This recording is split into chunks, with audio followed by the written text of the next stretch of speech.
হুম। আর গ হলো উক্ত আয় বর্ষে উক্ত সম্পত্তি হইতে প্রাপ্ত অগ্রিম ভাড়ার প্রকৃতি, যদি অগ্রিম কোনো ভাড়া থাকে তাহলে সেটা যোগ হবে। ঘ হলো উক্ত আয় বর্ষে উক্ত সম্পত্তি হইতে প্রাপ্ত অন্য যে কোনো অঙ্ক বা কোনো সুবিধার মূল্য, যাহা খ এবং গতে উল্লেখিত নাই। এটাকে সার্ভিস চার্জ, যদি অনেকে সার্ভিস চার্জ হিসেবে নেয়, সেই সার্ভিস চার্জটা ওর মধ্যে যোগ হবে। উম হলো যদি অগ্রিম থাকে, এরূপ কোনো অগ্রিম অঙ্ক যাহা পূর্ববর্তী কোনো আয় বর্ষে গৃহীত হইবার কারণে মোট ভাড়া মূল্য অন্তর্ভুক্ত হইয়াছিল, তবে উক্ত অগ্রিম বিবেচ্য আয় বর্ষে ভাড়ার বিপরীতে ভাড়া গ্রহণকারী কর্তৃক সমন্বয় করা হয়েছে। আর ভ্যাকান্সি অ্যালাউন্স শূন্য, শূন্য ভাতা। চ হলো শূন্য ভাতা। তবে শর্ত থাকে যে ভাড়া আয় না থাকা সম্পর্কে উপকর কমিশনারকে প্রতি মাসের 30 তারিখের মধ্যে অবহিত করতে হবে। এটা নতুন করে যোগ করছে আর কি।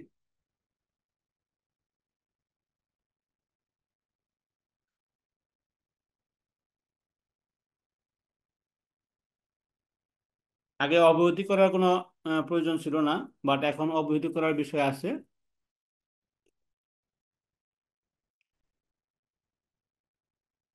প্রতি মাসে 30 তারিখের মধ্যে জানাতে হবে। আগে 2 মাস ছিল, যে সর্বোচ্চ 2 মাস ভ্যাকান্সি অ্যালাউন্স দেওয়া হতো। এখন ওই ধরনের কোনো কন্ডিশন নেই।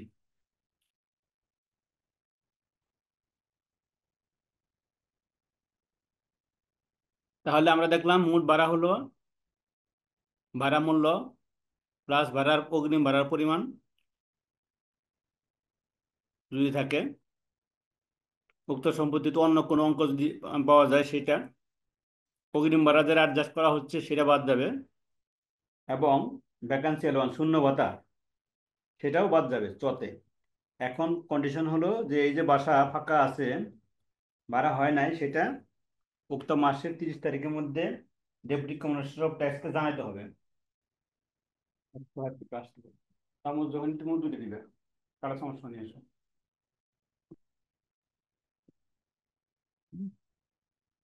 ভাড়া হইতে প্রাপ্ত আয় পরিগণনার ক্ষেত্রে অনুমোদনযোগ্য বিয়োজন সমূহ।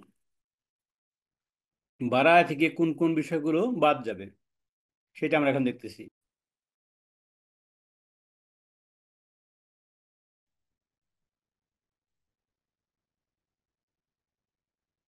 ভাড়া হইতে প্রাপ্ত আয় হিসেবে ক্ষেত্রে নিম্নবর্ণিত খরচগুলো বিয়োজনযোগ্য হবে, যেমন বীমা করা হইলে বীমার প্রিমিয়ামটা বাদ যাবে যদি কোনো বাড়ি বীমা করা হয়। আর সম্পত্তি অর্জন, নির্মাণ সংস্কারের সময়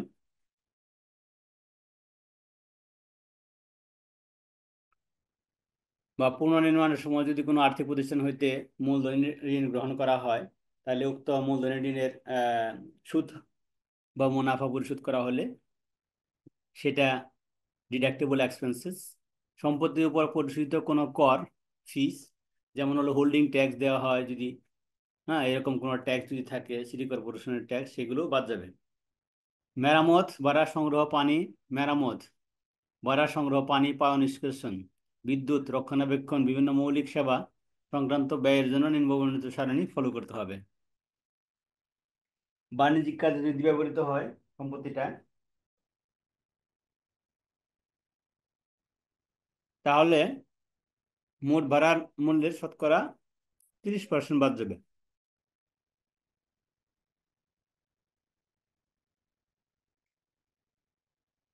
অবাণিজ্যিক উদ্দেশ্যে ব্যবহৃত গৃহ সম্পত্তির ক্ষেত্রে 25%, মোট ভাড়ার 25% as a deduction or deductible expenses for repairs, maintenance, and other provision of basic service. অন্যান্য সম্পত্তির ক্ষেত্রে প্রযোজ্য 10% হারে। যদি কমার্শিয়াল প্রপার্টি এবং রেসিডেন্সিয়াল প্রপার্টি ছাড়া অন্য ধরনের কোনো ক্যাটাগরির প্রপার্টি থাকে, সেই ক্ষেত্রে মেরামত খরচ হিসেবে 10% মোট ভাড়া থেকে ডিডাকশন করা যাবে অ্যাজ এ ডিডাকশন। তবে এখানে কন্ডিশন থাকে যে ভাড়া গ্রহীতা সম্পত্তির ভাড়া পরিশোধের পাশাপাশি এই অনুচ্ছেদে বর্ণিত ব্যয় সমূহ বাবদ এই অনুচ্ছেদে বর্ণিত ব্যয় কি? মেরামত, ভাড়া সংগ্রহ, পানি পাওয়া, নিষ্কাশন, বিদ্যুৎ, রক্ষণাবেক্ষণ ও বিভিন্ন মৌলিক সেবা সংক্রান্ত ব্যয়ের জন্য নিম্নবর্ণিত সারণীতে যদি সার্ভিস চার্জ পরিশোধ করেন, সেক্ষেত্রে এই বিয়োজন প্রযোজ্য হইবে না। সম্পত্তি অর্জন, নির্মাণ, মেরামত, নবনির্মাণ বা পুনর্নির্মাণের জন্য ব্যবহৃত কোনো মূলধনী ঋণের উপর আর্থিক প্রতিষ্ঠানকে ভাড়ার পূর্বে সময়ে যে সুদ বা মুনাফা পরিশোধ করা হইয়া থাকে, সেই সুদ মুনাফা বা ভাড়া শুরু হইতে সংশ্লিষ্ট আয় বৎসর হইতে একাদিক্রমে মোট 3 বছরের মধ্যে সমকিস্তিতে বিয়োজনযোগ্য হইবে। ভাড়া পূর্ব সময়ে কোনো সুদ বা মুনাফা বা তাহার কোনো অংশ যদি থাকে, দফা উমত্তে বর্ণিত সময়ের পরে বিয়োজনযোগ্য হইবে না।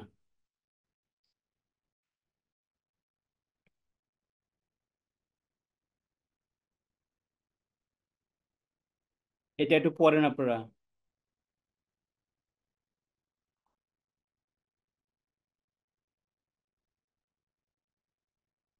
এই এই কাজ এটা একটু পড়বেন। If an interest on borrowed loan before commencement of rent of a property,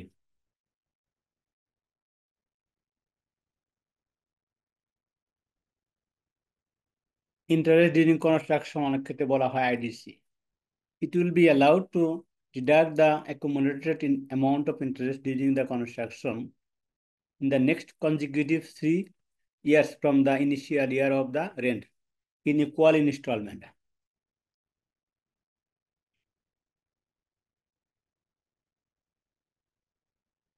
If anything unadjusted, that will be lapsed. For example, Mr. X started construction of a building in January 2019 and ended on 31st December 2021. Mr. X took house building loan of Taka 2 crore, 8% interest. Accumulated interest হলো 48 lakh for the last 3 years. সে বাড়ি ভাড়া দিতে হলো 3 লাখ টাকা per month from the 1st January 2022।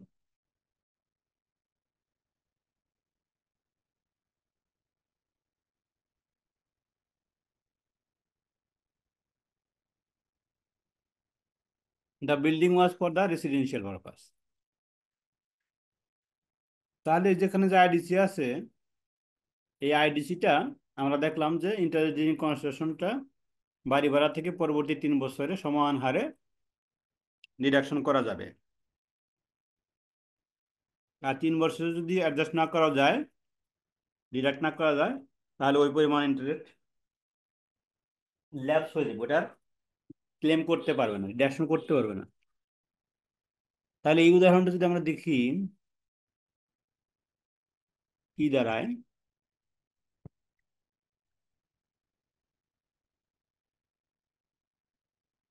Annual rent যেহেতু 3 লাখ টাকা করে, 12 মাসে 3,36,000। মেনটেনেন্স, গ্রস স্যালারি, গ্রস রেন্টের 25% যেহেতু commercial residential building. Rent after maintenance cost 27 lakh, less current years interest. Current year interest কত? যেহেতু 2 কোটি,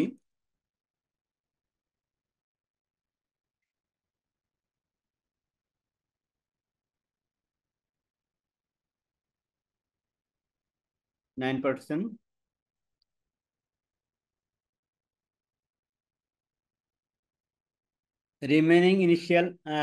রিমেনিং রেন্টাল ইনকাম থাকে 11 লাখ।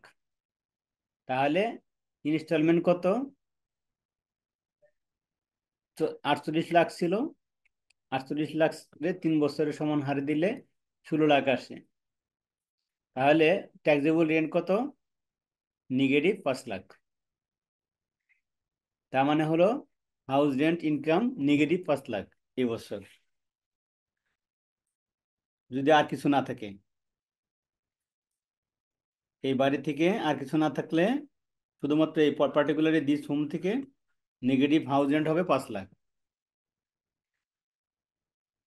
না বুঝে থাকলে আপনারা একটু সাউন্ড দেন আমাকে।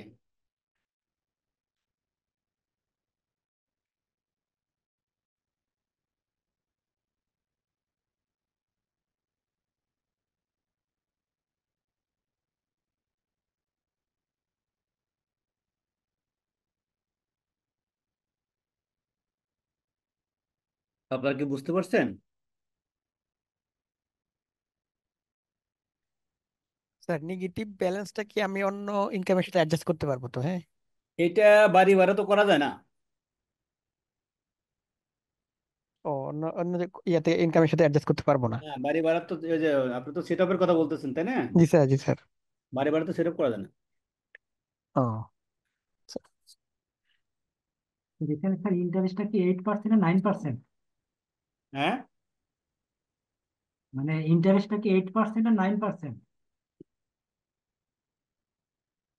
হুম, 8%। হ্যাঁ ঠিক আছে, কারণ 9 লেখা তো স্যার, 9 লেখা হলে 18 লাখ হয়। ভুল দেখা আছে, ভুল।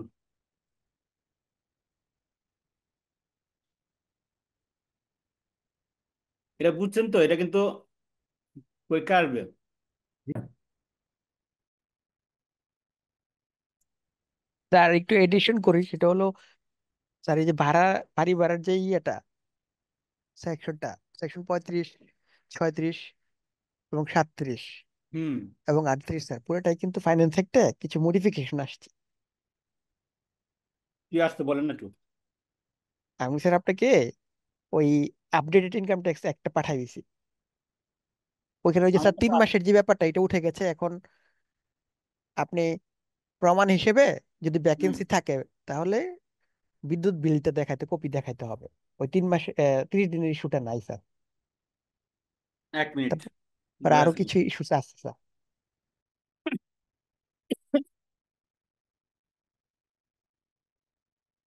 হুম। শূন্যতা ভাতা যাহা কেবল বিদ্যুৎ বিল উপস্থাপন সাপেক্ষে প্রমাণ হইলে অনুমোদনযোগ্য হইবে। জি স্যার, এটা কিছু কার কিছু সেকশন চেঞ্জ, মানে ডিসিটির সব ঠিক পারমিশন আছে, লাগবে কিছু না। কিছু জায়গাতে চেঞ্জ হয়েছে আর কি। ডিসিটির পারমিশন লাগবে না আর কি। জি স্যার। হুম।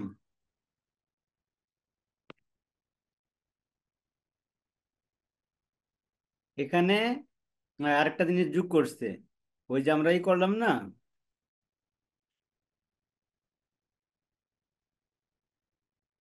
এই হোটেলের বিষয়ে একটা নিয়ে আসছে নতুন করে। হোটেল, তারপরে হলো মোটেল, রিসোর্টের ক্ষেত্রে এটা বাড়ি ভাড়া হবে না।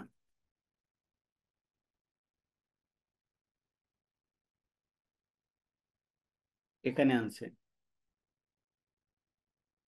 36-3 নম্বরে নিয়ে আসছে আর কি। স্যার অ্যাডভান্স নিলে ওটা কি বাড়ি ভাড়া হবে না? হ্যাঁ, অ্যাডভান্স নিলে তো। অ্যাডভান্স বাড়ি ভাড়া হবে। অ্যাডভান্সটা বাড়ি ভাড়া হবে। এখানে একটু চেঞ্জ আনছে, এই জায়গায় চেঞ্জ আনছে।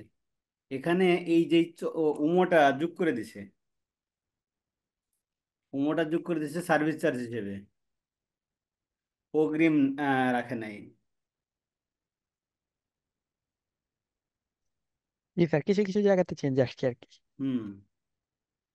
আর স্যার ওই যে রিপেয়ার মেনটেন্সের যে আধার যেটা 10%, এটা উঠাই দিছে। মানে ওই যে ওই অন্যান্য যেটা, জি স্যার, জি স্যার। সেটা এটা রাখে নাই।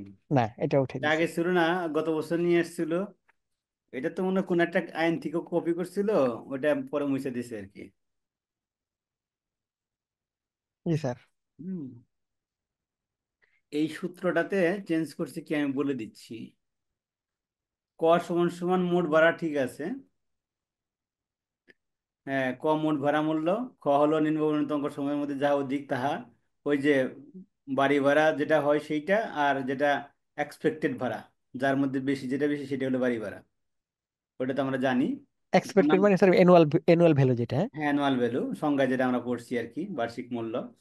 গ নাম্বার হলো উক্ত গৃহ সম্পত্তির ভাড়া বাবদ গৃহীত সমন্বয়যোগ্য অগ্রিম।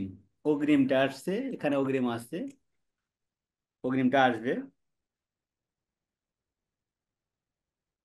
এখানে নিরাপত্তা জামানত যেটা, সেটা আসবে না বলছে, যে সিকিউরিটি মানি থাকে অনেক ক্ষেত্রে, সেটা আসবে না। অগ্রিম ভাড়াটাই শুধুমাত্র আসবে। হ্যাঁ, উক্ত আয় বর্ষে উক্ত গৃহ সম্পত্তির ব্যবহারের সূত্রে প্রাপ্ত সেলামি প্রিমিয়াম ব্যতীত অন্য কোনো অঙ্ক বা কোনো সুবিধার অর্থমূল্য যাহা ক খ গতে উল্লেখিত অঙ্কের অতিরিক্ত। যদি এই ক খ গতে যা লেখা আছে তার অতিরিক্ত যদি কিছু রিসিভ করা হয় ওই বাড়ি ভাড়ার পরিবর্তে, সেটাও বাড়ি ভাড়া হিসেবে আসবে।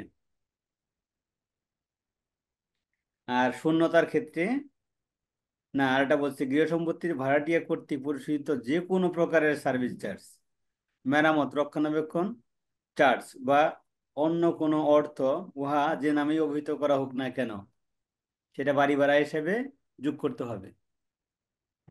ওই সার্ভিস চার্জ বলি না আমরা, সার্ভিস চার্জ যে নামেই অভিহিত করা হোক না কেন, ওটা বাড়ি ভাড়া হিসেবে যোগ করতে হবে। রাইট। শূন্য। আর চ নম্বরে বলছে, এটা হলো চ নম্বর, শূন্যতা ভাতা। এই ক্ষেত্রে আগে বলছিল ডেপুটি কমিশনার অফ ট্যাক্সকে জানাতে হবে 30 দিনের মধ্যে ওই মাসের। এখন বলছে যে শূন্যতা ভাতা যাহা কেবল বিদ্যুৎ বিল উপস্থাপন সাপেক্ষে প্রমাণিত হইলে অনুমোদনযোগ্য হইবে। কারণ কি, বিদ্যুৎ বিল যদি বাড়া না থাকে তাহলে বিদ্যুৎ বিল কম আসবে, শুধু মিনিমাম বিল আসবে। ইজি করে দিছে আর কি স্যার। এই এটা ঠিক আছে, এখানে কোনো চেঞ্জ হয় নাই, এখানে কোনো চেঞ্জ হয় না, ঠিক আছে। এই শুধুমাত্র এই চটা উঠে দিছে আর কি, একটা করে দিছে আর কি, বাট চেঞ্জ করে নাই কিছু ভিতরে। সার্ভিস চার্জ এটা নাই, জি স্যার, এটা এটা উঠাই বাদ। দিছে। খরচ অনুমোদনের সীমাবদ্ধতা। এই যে খরচ যেগুলো অনুমোদন করবে তার সীমাবদ্ধতা আছে, লিমিটেশন আছে। উৎসে কর কর্তন প্রযোজ্য এরূপ কোনো ব্যয়ের ক্ষেত্রে উৎসে কর কর্তন বা সংগ্রহ করা না হলে, অথবা কর্তৃত আদায়কৃত বা কর এই আইনের বিধান অনুযায়ী যথানিয়মে সরকারের অনুকূলে জমা না করা হইলে, উক্ত ব্যয় এই অধ্যায়ের অধীনে খরচ হিসেবে অনুমোদনযোগ্য হইবে না। এর মানে হলো, এই যে বাড়ি ভাড়া দিচ্ছেন, এই বাড়ি ভাড়ার ভিতরে যে উইথহোল্ডিং ট্যাক্স আছে সেটা সময় মতো জমা দিতে হবে। তাহলে জমা দিলে সে বাড়ি ভাড়াটা অ্যালাউবল হবে। আবার এই ভাড়াটিয়ার কাছ থেকে যদি কাটতে হয় কোনো কিছু, সেটা যদি না করা হয়, উৎসে কর কর্তন প্রযোজ্য হইলে, উৎসে কর কর্তনের কোনো নিয়ম ভঙ্গ করলে এই যে অ্যালাউন্সটা আছে, অ্যালাউন্সটা দিবে না। এটা তো নেই এখন স্যার। হ্যাঁ, 39টা পুরোটাই স্যার, 39টা তো হেডিংটা চেঞ্জ পুরোটাই স্যার হয়ে গেছে ডিলিট। দেখ। চেঞ্জ বিশেষ অন্য ভাড়া একটা আসতেছে। হইতে ও আয় পরিগণনা। 39টা আমি দেখতেছি, 39 এখানে আছে, বাট ওই ওই কথা নাই লেখা, হেডিং চেঞ্জ হয়ে গেছে আর কি স্যার। অন্য একটা নিয়ে আসছে, বিশেষ ভাড়া নিয়ে আসছে। আচ্ছা, তাহলে এটা, এটা লাল।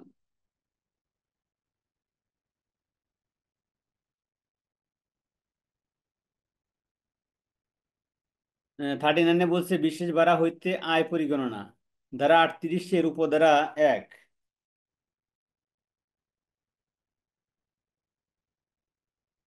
ভাড়া হইতে প্রাপ্ত আয় পরিগণনার ক্ষেত্রে অনুমোদনযোগ্য বিয়োজন সমূহ আছে। ওকে। এক, 1 এর দফা অনুযায়ী কোনো সংবিধিবদ্ধ বিয়োজনের কোনো অংশ অব্যয়িত বলিয়া দাবি করিলে উক্ত বিশেষ ভাড়া হইতে আয় হিসেবে গণ্য হইবে। এই যে ভাড়া 38, সেকশন 38 ভাড়া হইতে প্রাপ্ত আয় পরিগণনার ক্ষেত্রে অনুমোদনযোগ্য বিয়োজন, এই অনুমোদনযোগ্য যে বিয়োজন, এই বিয়োজন গুলো যদি কোনো অংশে অব্যয়িত হয় বলিয়া মনে হয়, ব্যয় হয় নাই, দাবি করলে উক্ত বিশেষ ভাড়া হইতে আয় হিসেবে গণ্য হইবে, ওটা যোগ করে দিতে হবে, কিংবা বাদ যাবে না। অ্যাকাউন্টিং সময়ের ক্ষেত্রসমূহ ব্যতীত ধারা 38 উপধারা 2 অনুযায়ী অনুমোদিত বিয়োজনসমূহ বিশেষ ভাড়া হইতে আয় হিসেবে গণ্য হইবে। এই যে যেইগুলো বিশেষ ভাড়া হইতে আয় হিসেবে গণ্য হবে, যেমন এই ধারা 38-এ যে ডিডাকশন গুলো আছে, সেই ডিডাকশন গুলো যদি খরচ না হয়, তাহলে সেই যেই পরিমাণ খরচ না হবে সেটাকে বিশেষ ভাড়া হিসাবে বিবেচিত হইবে। সেকশন 39 অনুসারে বিশেষ ভাড়া হিসেবে বিবেচিত হইবে। বিশেষ ভাড়া হইতে আয় হিসাবে পরিগণিত আয়ের বিপরীতে কোনো প্রকারের বিয়োজন, ক্ষতি সমন্বয় বা জের টানা বা তৃতীয় তফসিলের অধীনে কোনো ভাতা অনুমোদিত হইবে না এবং এরূপ আয়ের উপর সাধারণ ব্যবহারের কর দায় নির্ধারিত হইবে। এরূপ আয়ের উপর সাধারণ কর হারে কর দায় নিরূপিত হইবে। যেটা এখানে বলছে যে সেকশন 38-এ যে ডিডাকশন গুলো আছে, এই ডিডাকশন গুলো যদি কোনোটা এমন হয়ে প্রতীয়মান হয় যে এটা খরচ হয় নাই আসলে, তাহলে ওই পরিমাণটা বিশেষ ভাড়া হিসেবে বিবেচিত হবে এবং সেই ক্ষেত্রে কোনো ডিডাকশন অ্যালাউন্স প্রযোজ্য হইবে না এবং স্বাভাবিক রেটে যে কর হয়, কর রেট সেই হারে কর প্রযোজ্য হবে।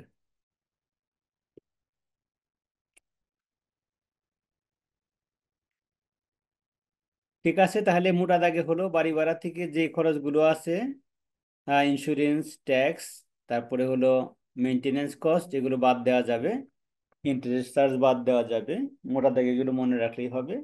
আর হলো যদি কনস্ট্রাকশন করার সময় যদি কোনো ইন্টারেস্ট হয় সেটা 3 বছর পর্যন্ত সমান হারে পরবর্তী ভাড়া শুরু হওয়ার 3 বছর পর্যন্ত অ্যাডজাস্ট করা যাবে।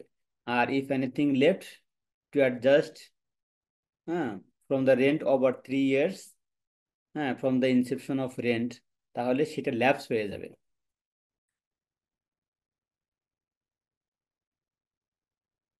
কৃষি হইতে আয়। স্যার আমাদের কি একটা অঙ্ক দেখাবেন না এই বাড়ি ভাড়া থেকে আয়ের? বাড়ি ভাড়ার অঙ্ক আসলে আমি প্ল্যান করছি একটা অঙ্ক করলে সেখান থেকেই সব হয়ে যাবে। আজকে ও অঙ্ক করে ফেলছি, রেডি করে ফেলছি বসে বসে। জি স্যার, অঙ্কটা করাইলে স্যার আমাদের জন্য সুবিধা হবে আর কি পরীক্ষা দিতে। না, অঙ্ক আজকে আজকে হয়তো ধরাই ছাড়তে পারবো কিনা আমি জানি না, বাট অঙ্ক হবে।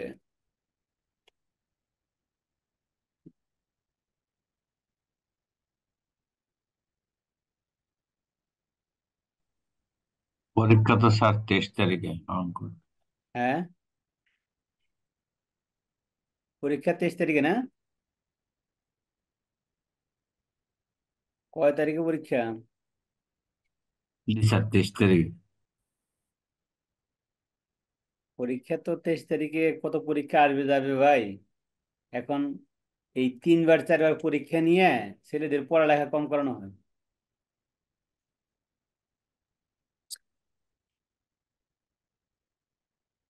আমরা এই ক্লাসে এনাফ টাইম পাচ্ছি না।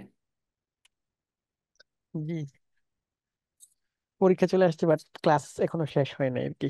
ক্লাস তো শেষ হয় নাই মানে কি, শেষ হবেও না ক্লাস। যে পরিমাণ ক্লাস নেওয়ার কথা সে পরিমাণ ক্লাস তো শেষ করা যাবে না, এই সময়ে সম্ভব না। কারণ হলো আপনাদের যে নাম্বার অফ ক্লাস সেই অনুসারে সময় থাকে না। না স্যার, একটু আগে শুরু করলে কিন্তু আমাদের ক্লাসগুলো শেষ হতো। আগে তো পরীক্ষার আগে তো শুরু করা যায় না, রেজাল্টের আগে তো শুরু করতে পারে নাই, জি বুঝছেন? ম্যাথ করাবো আমরা, অসুবিধা নেই, ম্যাথ আছে।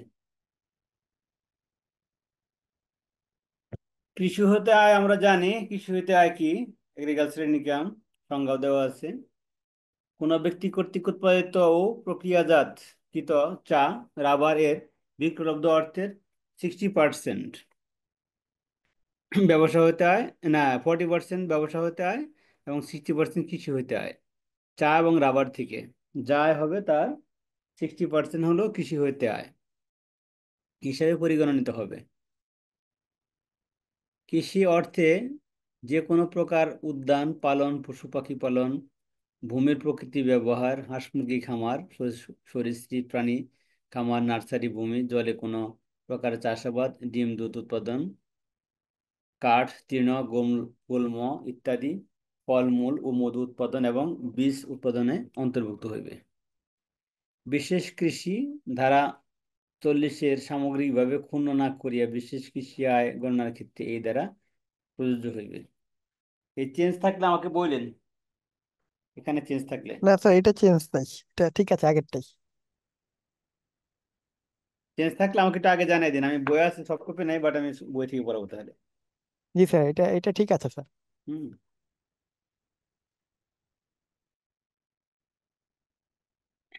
বিক্রয়লব্ধ অর্থ, বিক্রয়লব্ধ অর্থ যদি পরিসম্পদের অর্জন মূল্য হইতে অধিক হয়, এটা হলো কৃষি থেকে ওই যে আমরা আগে যেগুলো বিজনেস মানে ওই সেকশন 19 আলোচনা করছিল, সেগুলো এটা এখানে দিয়ে দিছে। যদি বিক্রয়লব্ধ অর্থ যদি পরিসম্পদের অর্জন মূল্য হইতে অধিক হয়, এগুলো হলো বিশেষ কৃষি আয়। বিশেষ কৃষি আয়ের মূল কথা হলো যেই মেশিনারিজ আর সম্পত্তি ব্যবহার করা হয়েছে কৃষিকাজে, সেগুলো বিক্রি করে যদি কোনো লাভ হয় কিংবা লোকসান হয়, সেটা হলো সেকশন 41-এ যাবে। সেটাকে বলতেছে বিশেষ কৃষি আয়। যেমন বিক্রয়লব্ধ অর্থ যদি পরিসম্পদে, পরিসম্পদ মানে হলো অ্যাসেট, অ্যাসেটের অর্জন মূল্য হতে বেশি হয়, তাহলে ওটা মূলধনী আয় হিসেবে বিবেচিত হইবে।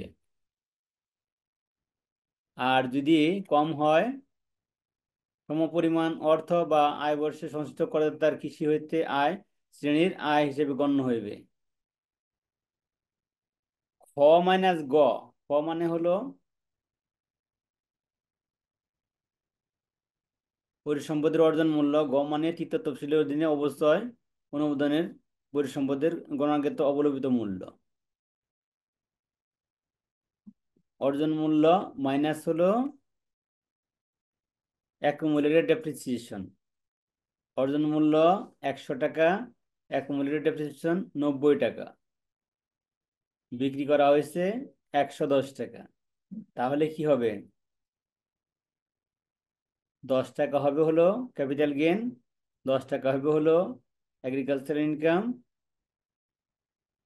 Machinery use in agriculture farming, the acquisition cost was 5 lakh, written down value 2.5 lakh টাকা, সেলিং প্রাইস যদি 600 টাকা হয় অথবা 3,50,000 টাকা হয়, তাহলে ক হলো selling price with sale base value, খ হলো acquisition cost or purchase price, গ হলো রিটেন ডাউন ভ্যালু। এই যে ক হলো সেলিং প্রাইস, খ হলো অর্জন মূল্য, গ হলো written down value or accumulated depreciation.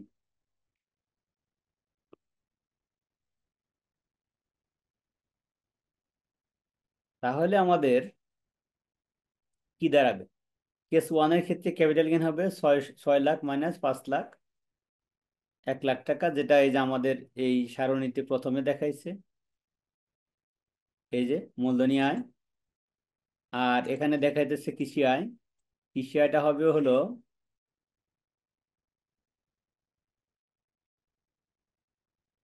এইটা 5 lakh minus 2.5 lakh, acquisition cost minus হলো রিটেন ডাউন ভ্যালু, এটা হলো কৃষি আয়, যেটা ডেপ্রিসিয়েশন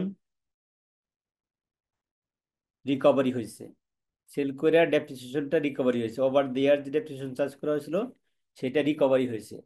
যেহেতু এক্সপেন্স রিকভারি হয়েছে, এই কারণে এক্সপেন্স রিকভারি হলো ওটা ইনকাম, ট্যাক্সে ওটা ইনকাম হয়। যেহেতু আগে এই এক্সপেন্সটা অ্যালাউ করা হয়েছে, এখন এটা ইনকামে যাবে। কেস 2 যদি থাকে, যেটা বিক্রয় মূল্য ধরছিলাম আমরা 3.5 লাখ টাকা, তাহলে কি হবে? বিক্রয় মূল্য 3.5 লাখ টাকা হলে সেলিং প্রাইস সমান সমান written down value minus written down value, selling price 3,50,000, written down value 2.5 lakh, 1 lakh টাকা হলো এগ্রিকালচারাল ইনকাম। কারণ রিটেন ডাউন ভ্যালুর থেকে বিক্রয় মূল্য বেশি, যেটুকু বেশি সেটা হলো এক্সপেন্স রিকভারি হয়েছে। Machinery used in agricultural farming, the acquisition cost was 5 lakh and return on value 2.5 lakh. The asset was destroyed by fire and insurance company paid 1,25,000, আর যদি 5,25,000 দেয় তাহলে 3,75,000 যদি দেয়, তাহলে কি হবে? এই কেসগুলো আমাদের এখানে বলা আছে, এই যে এই কেসগুলো এখানে বলা আছে। কিছু হইতে আয় হবে, ওই যেটা কিছু হইতে আয় হবে বললাম আমরা,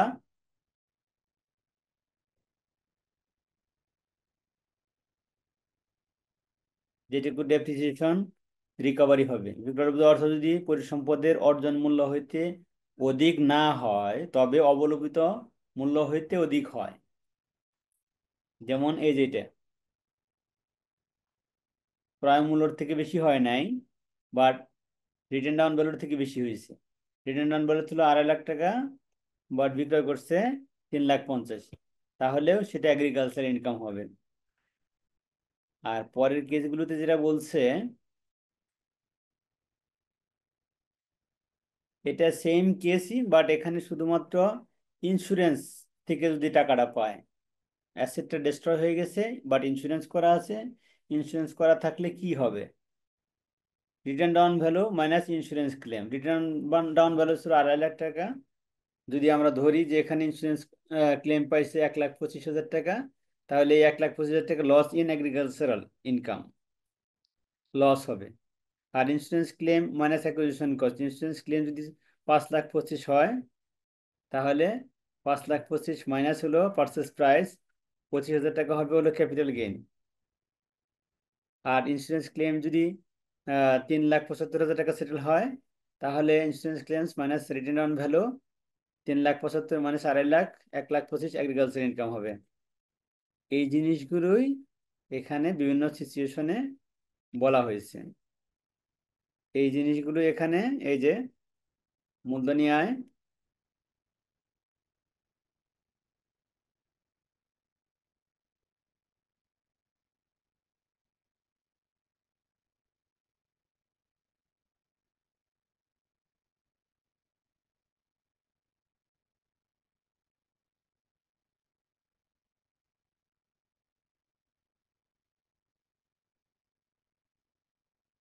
এই যে মূলধনী আয় বলা আছে এখানে, মূলধনী আয়,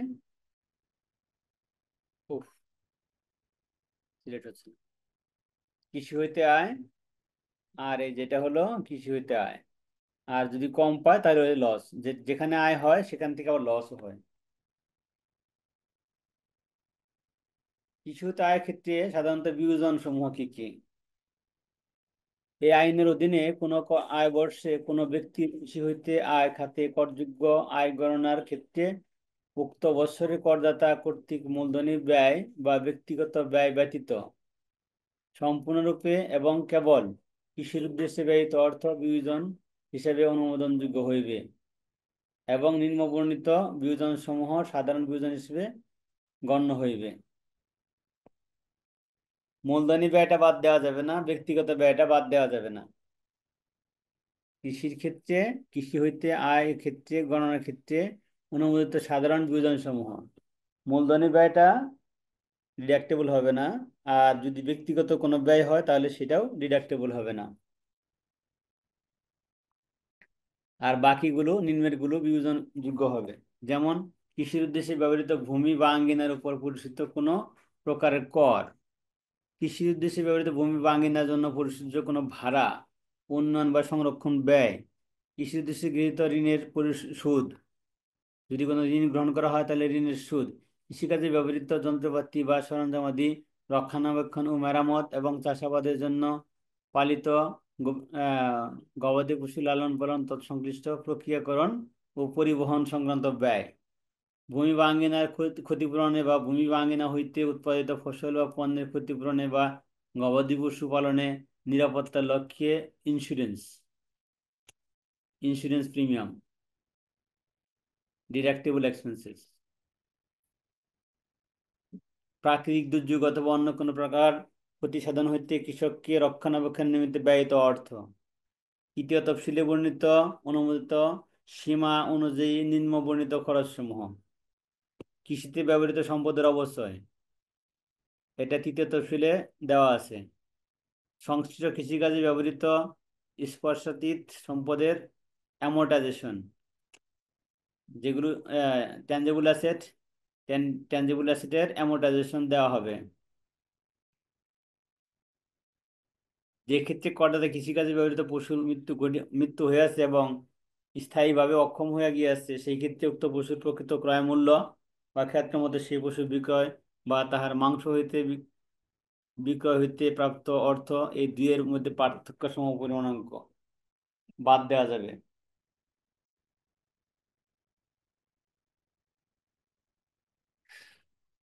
মূল কথা হলো কৃষির সাথে রিলেটেড যত রিলেভেন্ট খরচ আছে সব খরচ বাদ দেওয়া যাবে। এখানে আরেকটা বিষয় মনে রাখতে হবে। হ্যাঁ, এই ধারার অধীনে কোনো ব্যয়ের যতটুকু অংশ কৃষি হইতে আয় এর সহিত সম্পর্কিত কেবল ততটুকুই অংশই অনুমোদনযোগ্য হবে।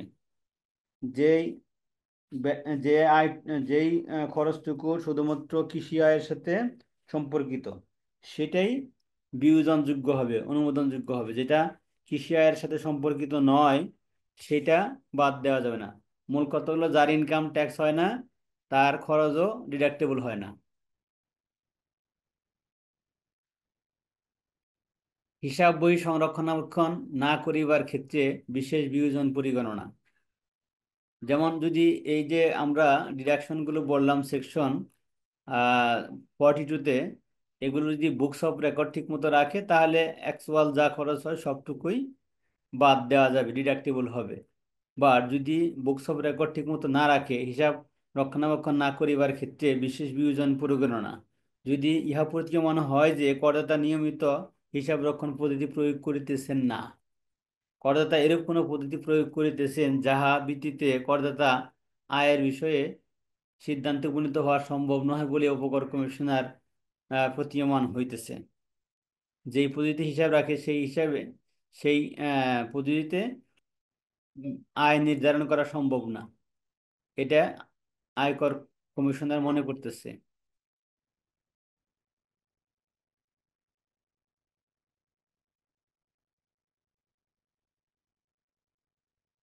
করদাতা হিসাব বা লেনদেনের রেকর্ড সমূহ সংরক্ষণ করিতে ব্যর্থ হইয়াছে। করদাতা হিসাব বা লেনদেন রেকর্ড সমূহ সংরক্ষণ করিতে ব্যর্থ হইছে। করদাতা যে হিসাব বা লেনদেন রেকর্ড সমূহ সংরক্ষণ করিয়াছেন তাহা যাচাইযোগ্য না। তা হইলে অন্য ধারায় যাহা কিছু থাক না কেন, উক্তরূপ উৎপাদিত কৃষি পণ্যের বাজার মূল্যের 60% অনুমোদিত ব্যয় হিসেবে গণ্য হইবে। বাজার মূল্যের 60% অনুমোদিত ব্যয় হিসেবে গণ্য হবে।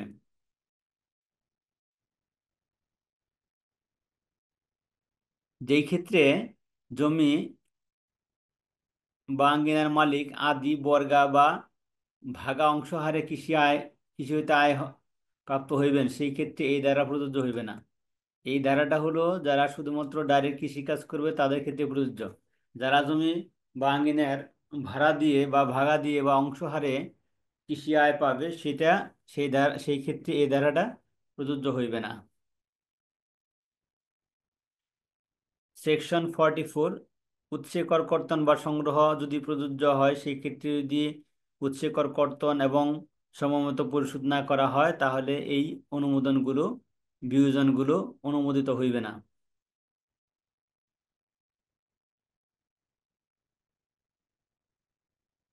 ধারা 55 এর বর্ণিত বিধানাবলী এরূপভাবে প্রযোজ্য হইবে যেন বিধানাবলী এই ধারাই এই অধ্যায়ের সহিত সম্পর্কিত। ধারা 55 হলো উইথহোল্ডিং।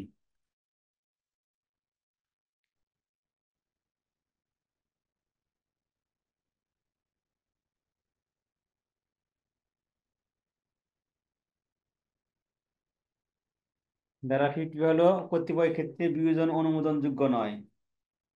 এখানে বলে দিচ্ছে কোন কোন ক্ষেত্রে অনুমোদনযোগ্য নয়। এটা আসলে মেইনলি বিজনেস ইনকামের ক্ষেত্রে, এটা কৃষির ক্ষেত্রে প্রযোজ্য। ব্যবসায় হতে আয়টা পড়ার আগে আমরা এই সেকশন এটা দেখবো আর কি, শিডিউল গুলো দেখে নিব। পার্ট 6, কর অব্যাহতি, বাদ এবং কর অবকাশ। কর অব্যাহতি, হ্রাস এবং বাদ। কর অব্যাহতি সেকশন 76, বোর্ড সরকারি গেজেটে প্রজ্ঞাপন দ্বারা কোনো ব্যক্তিকে বা কোনো শ্রেণীর ব্যক্তিগণকে কর অব্যাহতি প্রদান করিতে পারিবে।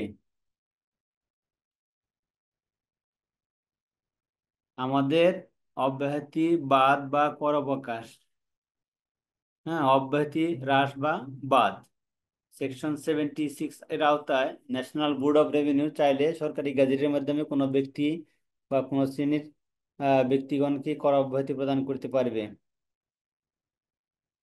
এই ক্ষেত্রে এই আইন ব্যতীত অন্য যে কোনো আইন বা আইন হিসাবে পরিগণিত অন্য কোনো আইন দলিলের বিধানাবলী কোনো ব্যক্তিকে কর অব্যাহতি প্রদান করা হইয়াছে, সেই ক্ষেত্রে অন্য আইনে বা আইনগত দলিলে যাহা কিছুই থাকুক না কেন,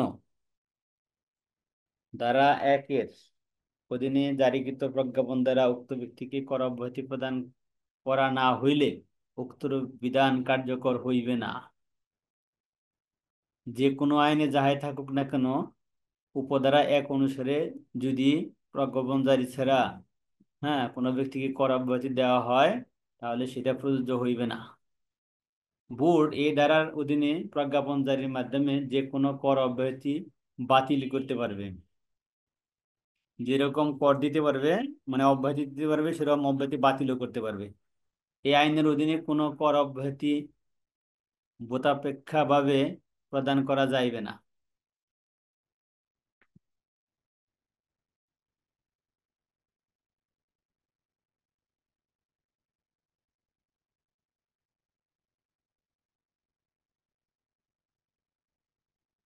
অংশ 6-এর আইনের অন্যান্য বিধানাবলী যাহা কিছু থাকুক না কেন, এই আইনের অধীনে কোনো ব্যক্তি কোনো কর বর্ষে কর অব্যাহতি প্রাপ্ত হইবে না যদি তিনি নিম্নবর্ণিত শর্তাবলী পরিপালন করতে ব্যর্থ হন।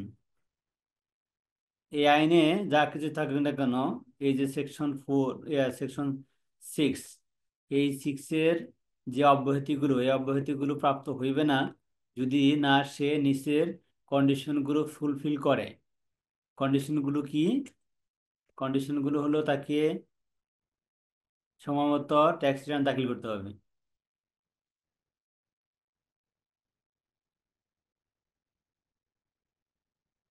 কর দিবসের মধ্যে ট্যাক্স রিটার্ন দাখিল করতে হবে। ধারা 166 এবং ধারা 171-এর বিধানাবলী পরিপালন পূর্বক রিটার্ন দাখিল করতে হবে।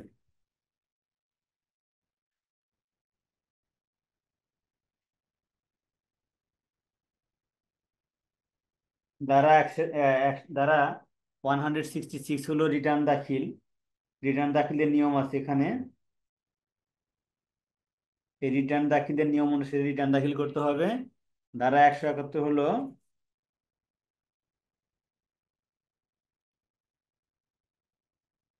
রিটার্ন দাখিলের সময় মতো রিটার্ন দাখিল করতে হবে। ধারা 166 হলো রিটার্ন দাখিলের নিয়ম। প্রত্যেকটি ব্যক্তি উপকর কমিশনের নিকট সংশ্লিষ্ট আয় বর্ষের জন্য রিটার্ন দাখিল করিবেন যদি সংশ্লিষ্ট আয় বর্ষে তাহার এই আইনের অধীনে করমুক্ত আয়ের সীমা অতিক্রম করে। কারা কারা রিটার্ন সাবমিট করবে সেটা এখানে বলা আছে। ধারা 166 হলো the person who R required to submit income tax return. এখানে বলা আছে যে সংশ্লিষ্ট আয় বছরে যদি কোনো ব্যক্তির করমুক্ত আয়ের সীমা অতিক্রম করে। নেক্সট হলো যদি সংশ্লিষ্ট আয় বছরে অব্যাহতি পূর্ববর্তী 3 বছরের মধ্যে কোনো বছর তাহার কর নির্ধারণ করা হয়। যদি উক্ত মানে সংশ্লিষ্ট আয় বছর, যে আয় বছর আছে সে আয় বছর থেকে আরো পূর্ববর্তী 3 আয় বছরে তার কোনো কর নির্ধারণ করা হয়, তাহলে তাকে রিটার্ন সাবমিট করতে হবে। উক্ত ব্যক্তি একটি কোম্পানি, কোনো শেয়ার হোল্ডার পরিচালক বা কোনো কোম্পানির শেয়ার হোল্ডার কর্মচারী, কোনো ফার্ম বা কোনো ফার্মের অংশীদার, কোনো ব্যক্তির সঙ্গ, কোনো ব্যবসায়ী নির্বাহী বা ব্যবস্থাপকের পদধারী কোনো কর্মচারী, কোনো কর্মচারী হন বা কোনো অনিবাসী হন যাহার বাংলাদেশে স্থায়ী স্থাপনা রয়েছে। যার বাংলাদেশে কোনো স্থায়ী স্থাপনা রয়েছে তাকে বাংলাদেশে ট্যাক্স রিটার্ন সাবমিট করতে হবে। এখানে বলছে যদি উক্ত উক্ত ব্যক্তি একটি কোম্পানি, কোনো শেয়ার হোল্ডার পরিচালক কিংবা কোনো কোম্পানির শেয়ার হোল্ডার কর্মচারী, কোনো ফার্ম, কোনো ফার্মের অংশীদার, কোনো ব্যক্তি সংঘ, কোনো ব্যবসায় নির্বাহী বা ব্যবস্থাপকের পদধারী কোনো কর্মচারী বা কোনো গণকর্মচারী হন, সরকারি কর্মচারী আর কি, বা কোনো অনিবাসী হন যাহার বাংলাদেশে স্থায়ী স্থাপনা রয়েছে, যেমন বাড়ি থাকতে পারে আর কি। নেক্সট হলো উক্ত ব্যক্তি কেবল চ্যারিটেবল উদ্দেশ্যে প্রতিষ্ঠিত কোনো প্রতিষ্ঠান ব্যতীত সংশ্লিষ্ট আয় বছরে এরূপ কোনো আয়প্রাপ্ত হন যাহা অংশ 6-এর প্রথম অধ্যায়ের অধীনে কর অব্যাহতি বা হ্রাসকৃত কর হার সুবিধা প্রাপ্ত। ধারা 261 অনুসারে করদাতা হিসেবে নিবন্ধনযোগ্য কোনো ব্যক্তি, ধারা 261 আমি বলতেছি, উক্ত ব্যক্তি ধারা 264 অনুসারে রিটার্ন দাখিলের প্রমাণ দাখিলের বাধ্যবাধকতা রয়েছে। এটা হলো এই সেকশন 166 হলো the person who R required to file income tax return. আমরা যদি দেখি ধারা 261, 264, এটা হলো কিছু কিছু সার্ভিস আছে, যে সার্ভিসগুলো নিতে হলে অবশ্যই ট্যাক্স রিটার্ন, অথবা এখন ট্যাক্স রিটার্নই চাই আর কি, submission of proof of tax return.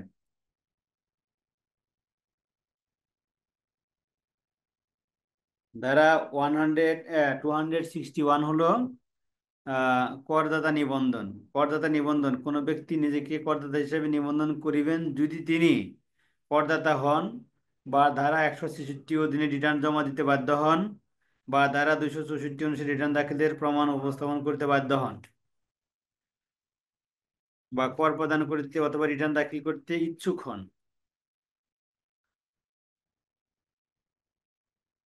এখন এই যে ধারা 264 বললো,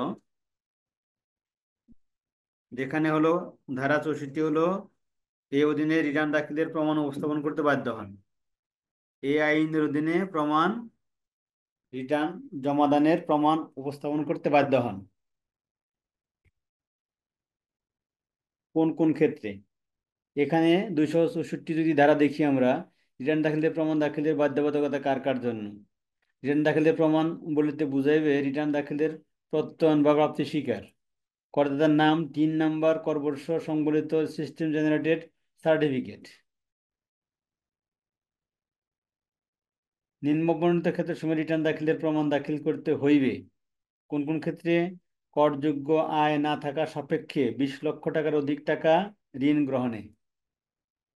করযোগ্য আয় না থাকা সাপেক্ষে, করযোগ্য আয় নাই বাট 20 লাখ টাকা লোন নিতে চায়, তাহলে তাকে অবশ্যই proof of submission of tax return জমা দিতে হবে। কোনো কোম্পানির পরিচালক স্পন্সর শেয়ার হোল্ডার হইতে হইলে, যদি কোনো কোম্পানির পরিচালক হইতে চায় কিংবা স্পন্সর শেয়ার হোল্ডার হইতে চায়, তাহলে তাকে অবশ্যই ধারা 161 অনুসারে রিটার্ন জমা দিতে হবে।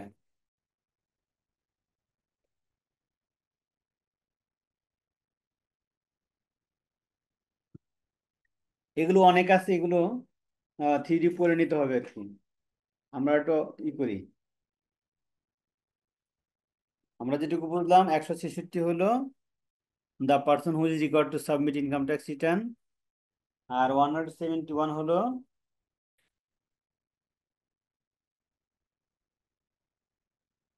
Time of submission of return. উৎসে করকর্তন সংগ্রহ জমা সংক্রান্ত রিটার্ন দাখিল এবং সেকশন 7 এর বিধানাবলী পরিপালন এটা করতে হবে, না করলে এই অব্যাহতিগুলো পাবে না। কর অব্যাহতিপ্রাপ্ত কোনো খাত হইতে সকল প্রকার প্রাপ্ত বা আয় ব্যাংক ট্রান্সফারের মাধ্যমে গ্রহণ করতে হবে। কর অব্যাহতিপ্রাপ্ত কোনো খাত হইতে সকল প্রকার প্রাপ্তি আয় ব্যাংক ট্রান্সফারের মাধ্যমে গ্রহণ করতে হবে। তবে শর্ত থাকে যে, যে ক্ষেত্রে প্রাপ্তির খাত কৃষি হইতে আয় হিসেবে পরিগণিত, বা কোনো আয় বর্ষে মোট প্রাপ্তির পরিমাণ 1 কোটি টাকার ঊর্ধ্বে নয়, সেই ক্ষেত্রে এই বিধান প্রযোজ্য হইবে না। প্রাপ্তি যদি 1 কোটি টাকার উপরে হয়, তাহলে অবশ্যই ব্যাংক ট্রান্সফারের মাধ্যমে হতে হবে, কিংবা যদি কৃষিখাত থেকে আয় হয়, তাহলে এটা এই ধারাটা প্রযোজ্য হবে না। কর অব্যাহতিপ্রাপ্ত কোনো উৎসে আয় বা ব্যক্তির আয় পরিগণনার ক্ষেত্রে ধারা 55 এর অধীনে অনুমোদনযোগ্য কোনো ব্যয় ক্ষেত্রমতে উক্ত উৎসে আয় বা ব্যক্তির আয় বলিয়া গণ্য হইবে, এবং উক্ত আয়ের উপর নিয়মিত হারে কর প্রদেয় হইবে।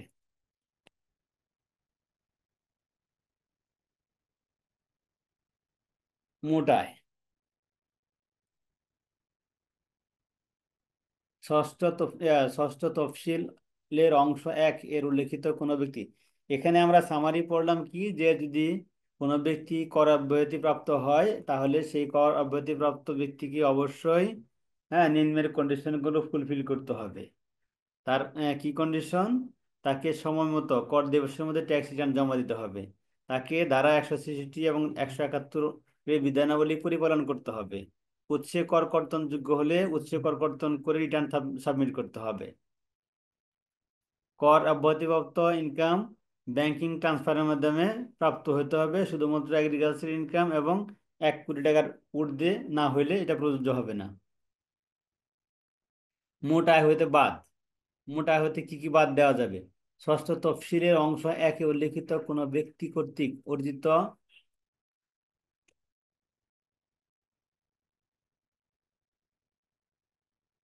আয় উক্ত আয় বর্ষে উক্ত ব্যক্তির মোট আয় পরিগণনার ক্ষেত্রে অন্তর্ভুক্ত হইবে না, তবে তাহা উক্ত আয় বর্ষের তহবিলের উৎস পরিগণনায় নিম্নবর্ণিত শর্ত সাপেক্ষে অন্তর্ভুক্ত হইবে। জাস্ট তহবিলের উৎস হিসেবে জমা হবে, বাট ট্যাক্সের জন্য জমা হবে না। রিটার্নের মোট আয় হইতে বাদ সংশ্লিষ্ট কলামে আয়ের হিসাবে যথাযথভাবে দেখাইতে হইবে। রিটার্নের সহিত আয়ের উৎস এবং পরিমাণ বিস্তারিতভাবে দাখিল করতে হইবে। ষষ্ঠ তফসিলের অংশ 2 এর অধীনে কোন ব্যক্তি কর্তৃক প্রদত্ত অনুদানের অর্থ নিম্নবর্ণিত শর্ত সাপেক্ষে ব্যক্তির কর দায় পরিগণনার সময় মোট আয় হইতে বাদ দেওয়া যাইবে। যেমন উক্ত অনুদান রিটার্ন বা বিবরণী বা রিটার্নের সহিত সংযুক্ত দলিলাদিতে প্রতিফলিত হইয়াছে। ষষ্ঠ তফসিল এর অংশ 2 এর অধীনে প্রদত্ত অনুদানের মোট পরিমাণ উক্ত ব্যক্তির অনুদান পূর্ববর্তী প্রদর্শিত মোট আয়ের 10% অধিক নহে। অনুদান পূর্ববর্তী আয়ের মোট আয়ের 10% বেশি অনুদান হিসেবে দেওয়া যাবে না। রিটার্ন হইতে আয়ের উৎস বা পরিমাণ বিস্তারিতভাবে দাখিল করা হইয়াছে। রিটার্নের সহিত আয়ের উৎস এবং পরিমাণ বিস্তারিতভাবে দাখিল করা হয়েছে।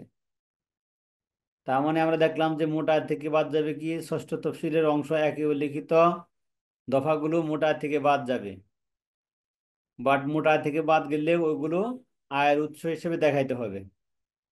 ষষ্ঠ তফসিলের অংশ 2 এর অধীনে ব্যক্তি কর্তৃক প্রদত্ত অনুদানের অর্থ মোট আয় থেকে বাদ দেওয়া যাবে, তবে শর্ত থাকে যে তাহা অনুদান পূর্ব মোট আয়ের 10%-এর বেশি হওয়া যাবে না।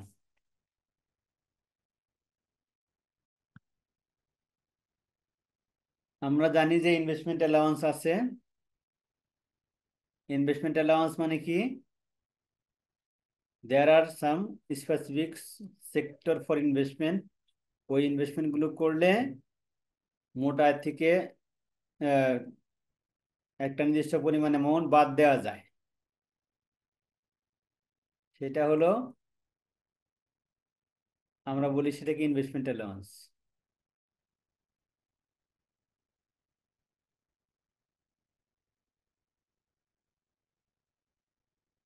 বাবা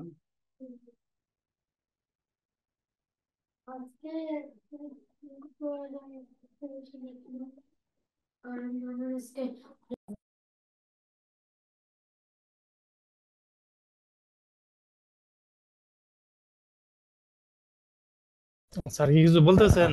আমার কিন্তু সাউন্ড আসতেছে না কোনো। হ্যাঁ বলতেছি তো, কখন থেকে সাউন্ড আসতেছে না? স্যার তখন অনেকক্ষণ যাবে তো আসতেছে না, পরে যখন যে স্লাইডটা চেঞ্জ করলেন তারপর প্রায় কি 10 মিনিট। এত তাড়াহুড়া করতেছেন শেষ করার জন্য, আপনি বলবেন না আপনারা? এত কথা বললাম আপনাদের, আমি তো খেয়াল করি নাই কখন ক্লিক করছি। আচ্ছা, করার নাই। এটা দেখেন, এটা দেখছেন তো, list of eligible investment as per para 3 of 6 schedule. হ্যাঁ, deferred annuity 10% of face value, provident fund contribution both employer and employee. এটা হলো list of eligible investment. Government security up to 5 lakh, investment in mutual fund up to 5 lakh in a year, DPS 1,20,000 টাকা in a schedule bank, securities of stock exchange, any amount can invest in securities of stock exchange, সমস্যা নাই। এইগুলো হলো allowable investment. এখন এই যে allowable investment হবে, আর আরেকটা বিষয় আছে আমাদের পার্ট 2 6 শিডিউলে, যে ডোনেশনগুলো আছে সেই ডোনেশন করলে, হ্যাঁ, একটা ডোনেশনটা বাদ দেওয়া যাবে ইনকাম থেকে। এই ডোনেশনের পরিমাণ ইনকাম থেকে বাদ দেওয়া যাবে, বাট ওটা 10%-এর বেশি হবে না। ডোনেশনটা সহ যে টোটাল ইনকাম হবে তার 10%-এর বেশি ডোনেট করা যাবে না। যদি তার ইনকাম থাকে 20 লাখ, তার ম্যাক্সিমাম ডোনেশন হবে 2,05,000, 10%। এখানে যেটা আমরা বুঝাইতেছিলাম, সেকশন 78-এ জেনারেল ট্যাক্স রিবেট, ইনভেস্টমেন্টের উপরে যা ইনভেস্টমেন্ট আছে তার 15%, ইলিজিবল ইনভেস্টমেন্টের 15% অথবা 3% অফ টোটাল ইনকাম, অথবা 10 লাখ টাকা, যেটা কম সেটা তার ট্যাক্স লায়াবিলিটি থেকে বাদ দেওয়া যাবে। যেমন এখানে এক্সাম্পল হলো 80 লাখ টাকা, মিস্টার এক্স দেখাচ্ছে তার স্যালারি ইনকাম 80 লাখ টাকা, he has no reduce tax rate income or minimum tax payable income. এখানে বলছে যে যদি তার মিনিমাম পেবল ইনকাম থাকে, মিনিমাম ট্যাক্স পেবল ইনকাম থাকে, কিংবা রিডিউস রেটেড ট্যাক্স থাকে, সেটা বাদ যাবে। লেস এক্সেম্পটেড ইনকাম, যদি এক্সেম্পটেড ইনকাম থাকে সেটা বাদ যাবে। তারপরে ট্যাক্স হওয়ার ইনকাম হওয়ার ট্যাক্স রিডিউস রেটে যেটা, সেটা বাদ দিতে হবে। আর মিনিমাম ট্যাক্স পেবল ইনকাম যেগুলো থাকে এইগুলো বাদ, ইনকাম থেকে এগুলো বাদ দেওয়ার পরে যে ইনকামটা আসবে তার 3%। এই কারণে এখানে বলে দিলাম he has no reduce tax rate income or minimum tax payable income, he has invested 2 lakh in for life insurance, 6 lakhs in BSP, and 2 lakh in DPS, and 10 lakh in shares of listed companies। 3% তাহলে কত হয়? আর eligible investment ছিল life insurance 2 lakh, BSP 5 lakh, DPS 1,20,000, share হলো 10 লাখ, তাহলে 18,20,000, এর 15% 2,73,000, অথবা 10 লাখ টাকা। এই তিনটার মাঝে যেটা কম সেটা হবে, তাহলে 2,40,000। এই 2,40,000 টাকা তার ট্যাক্স লায়াবিলিটি থেকে বাদ দেওয়া যাবে। This is the implication of section 78, general tax rebate. ঠিক আছে, এখন আমরা একটু ব্রেক দিতে চাই। কারণ হলো আমি অফিস থেকে ড্রাইভ করে আসছি 1.5 ঘন্টা, এসে পানিও খাই নাই একটু, আপনাদের ক্লাসে জয়েন করছি। জি স্যার, প্লিজ স্যার। বুঝতে পারছেন, আমি আর আসলে একটু পানি টানি না খেলে হচ্ছে না। ব্রেক দিয়ে আমরা আসলে জাস্ট 9:30 আবার আসবো ইনশাল্লাহ, ঠিক আছে? জি আজকে স্যার। লম্বা ব্রেক দিব না, আজকে লম্বা ব্রেক নাই, জাস্ট 9:30 আসেন আপনারা।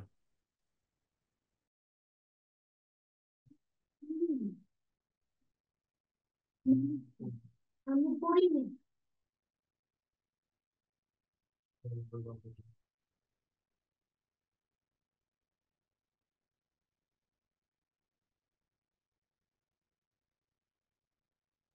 কথা শোনা যাচ্ছে না।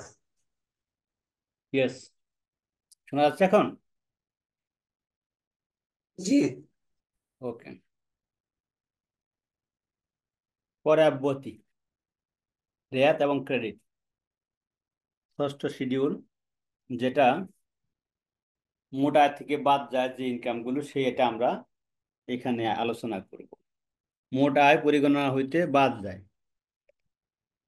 নিম্নবর্ণিত আয় মোট আয় পরিগণনা হইতে বাদ যাইবে যথা: সংসদ কর্তৃক প্রণীত কোনো আইন বা সরকার কর্তৃক স্বাক্ষরিত কোনো চুক্তির অধীনে আয়কর অব্যাহতির কোনো আন্তঃসরকারি সংস্থা, কোনো আন্তর্জাতিক সংস্থা বা ইহার কোনো কর্মচারীর আয়। আইএফসি, ওয়ার্ল্ড ব্যাংক, এদের আয় আমাদের বাংলাদেশে এক্সেম্পটেড, এবং ওদের কর্মচারীদের বেতনও এক্সেম্পটেড। এটা সরকারের সাথে একটা এগ্রিমেন্ট আছে।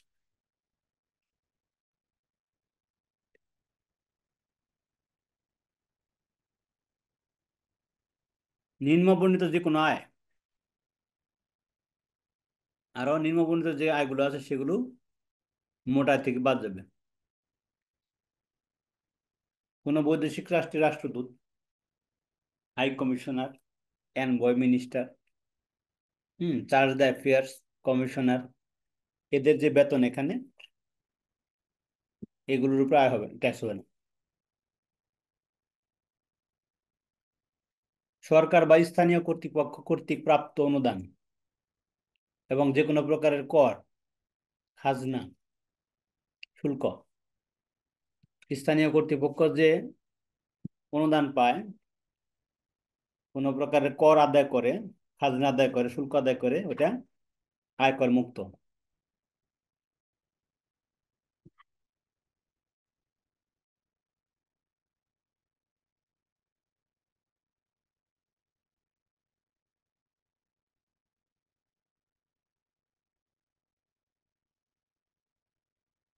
সরকারি পেনশন তহবিল হইতে করদাতা কর্তৃক গৃহীত বা করদাতা বকেয়া পেনশন।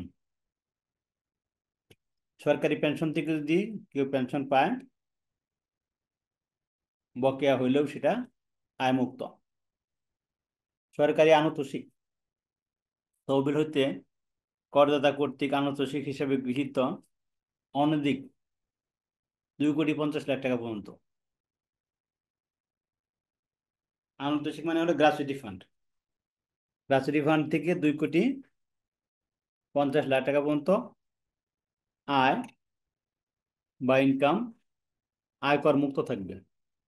স্যার এটা অবসরের উপরে স্যার এটা। হ্যাঁ, এটা অবসরের পরেই পাওয়া যায়, অবসরের আগে পাওয়া যায় না।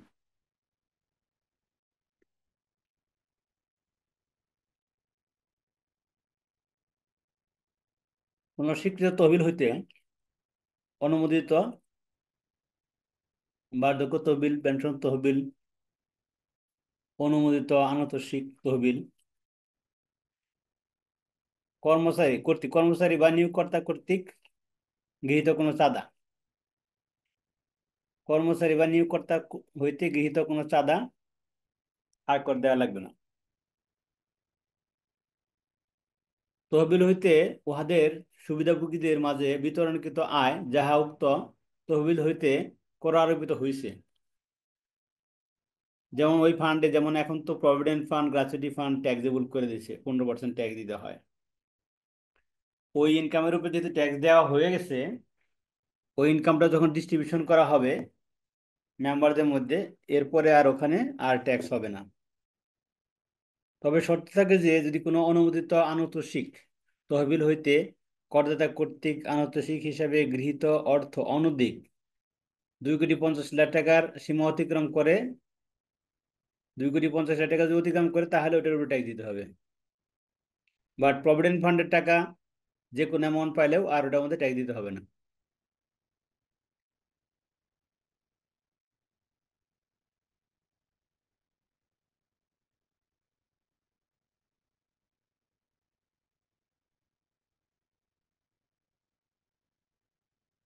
এই 2,50,00,000 টাকার লিমিট হলো গ্রাচুইটি ফান্ড।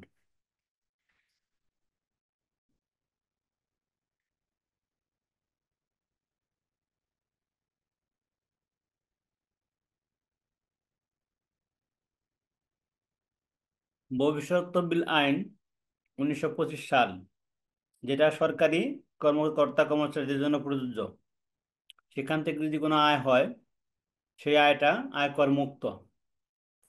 এটা সরকারি আইনজীবীরা অবৈধভাবে বেসরকারি চাকরিজীবী যারা আছে তাদের সাথে বৈষম্য করছে। বেসরকারি চাকরিতে যারা চাকরি করবে তাদের প্রভিডেন্ট ফান্ডের ইনকামের উপর ট্যাক্স নিবে, বা সরকারি কর্মচারী যারা আছে তাদের প্রভিডেন্ট ফান্ডের ইনকামের উপর কোনো ট্যাক্স দিতে হবে না। এটা সরাসরি একটা বৈষম্য। এই বৈষম্যহীন বাংলাদেশে এখনো এই বৈষম্যটা আছে।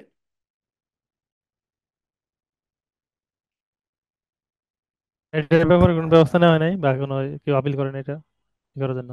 তো বলছে হয়তো, কাজ হয় নাই মনে হয় এখন পর্যন্ত।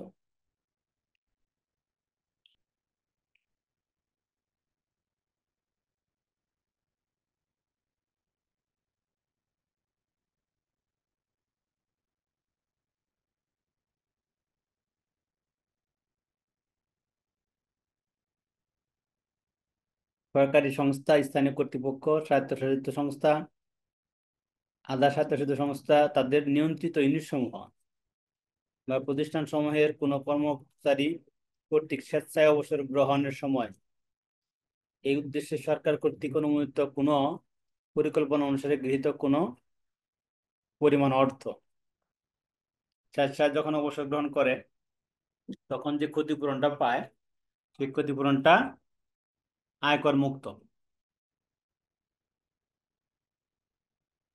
পেনশনার সেভিংস সার্টিফিকেট হইতে সুদ হিসেবে গৃহীত কোনো অর্থ বা গৃহীত অর্থের সমষ্টি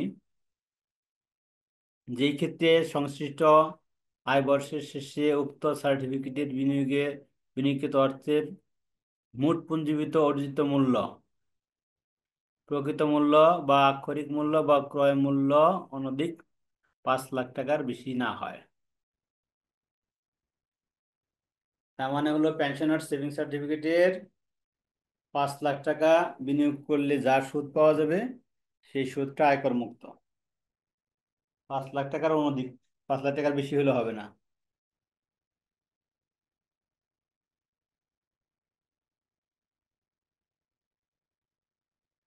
Bangladesh security and exchange commission কর্তৃক স্বীকৃত নিম্নবর্ণিত সত্তাসমূহকে কর্তৃক অর্জিত যে কোনো আয়, মিউচুয়াল ফান্ড, বিকল্প বিনিয়োগ fund, real estate investment trust, exchange traded fund, এই এই এই নামে যদি কোনো ফান্ড টার্ন করা হয় যেটা সিকিউরিটি অ্যান্ড এক্সচেঞ্জ কমিশন কর্তৃক অনুমোদিত, তাহলে সেই ফান্ডের ইনকাম আয়কর মুক্ত থাকবে।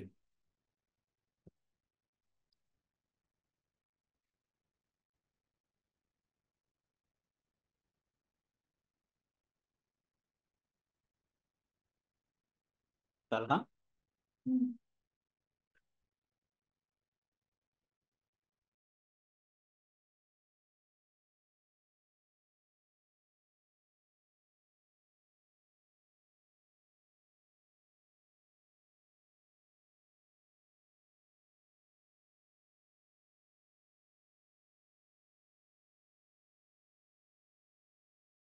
এনজিও বিষয়ক ব্যুরো কর্তৃক নিবন্ধিত বেসরকারি প্রতিষ্ঠানের ক্ষেত্রে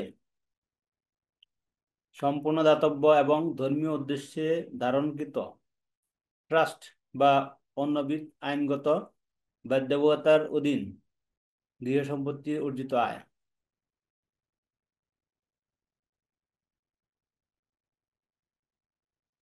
এনজিও বিষয়ক ব্যুরো কর্তৃক নিবন্ধিত বেসরকারি প্রতিষ্ঠানের ক্ষেত্র ব্যতীত,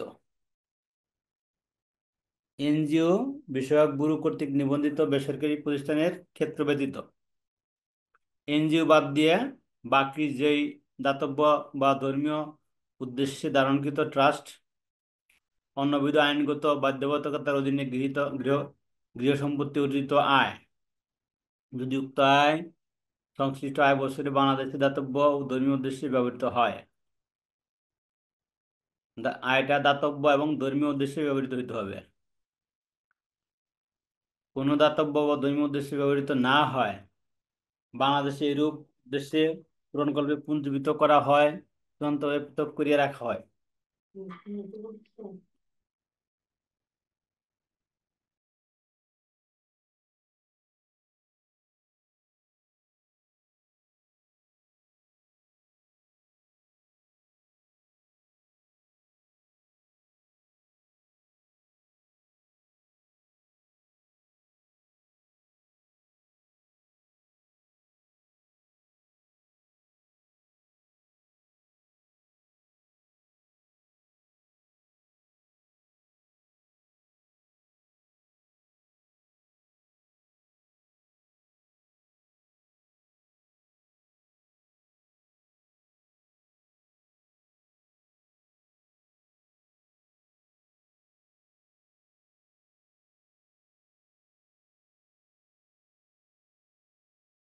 স্যার কি কিছু বলতেছেন?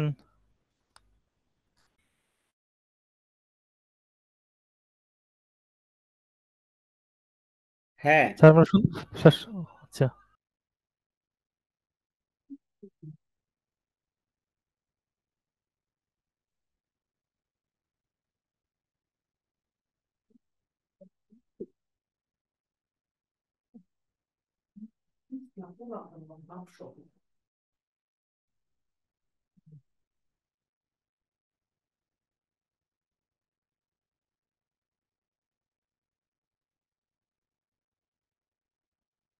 এরূপ আয় কি কারণে এবং কত সময়ের জন্য পুঞ্জীভূত বা পৃথক করা রাখা হইয়াছে ইহা উপকর কমিশনারকে জানাইতে হবে। হ্যাঁ, এবং উল্লেখিত 10 বছরের অধিক না হয়। এই যে ধরে রাখছে টাকাটা, এটা 10 বছরের বেশি ধরে রাখা যাবে না। ধরে রাখলে ওটা আয় হিসেবে বিবেচিত হবে। আর এই যে পুঞ্জীবিত বা আলাদা করিয়া রাখা অর্থ সরকারি স্বীকৃতি অথবা উদ্দেশ্যে সরকার কর্তৃক অনুমোদিত অন্য যে কোনো সিকিউরিটি বিনিয়োগ করা হয়, অথবা ডাকঘর সঞ্চয় ব্যাংকে যে কোনো হিসেবে জমা রাখা হয়, অথবা এরূপ কোনো তফসিলি ব্যাংকে হিসাবে রাখা হয় যাহা 51% বা ইহার অধিক শেয়ার সরকার কর্তৃক ধারণকৃত। এই কন্ডিশনগুলো ফুলফিল করতে হবে।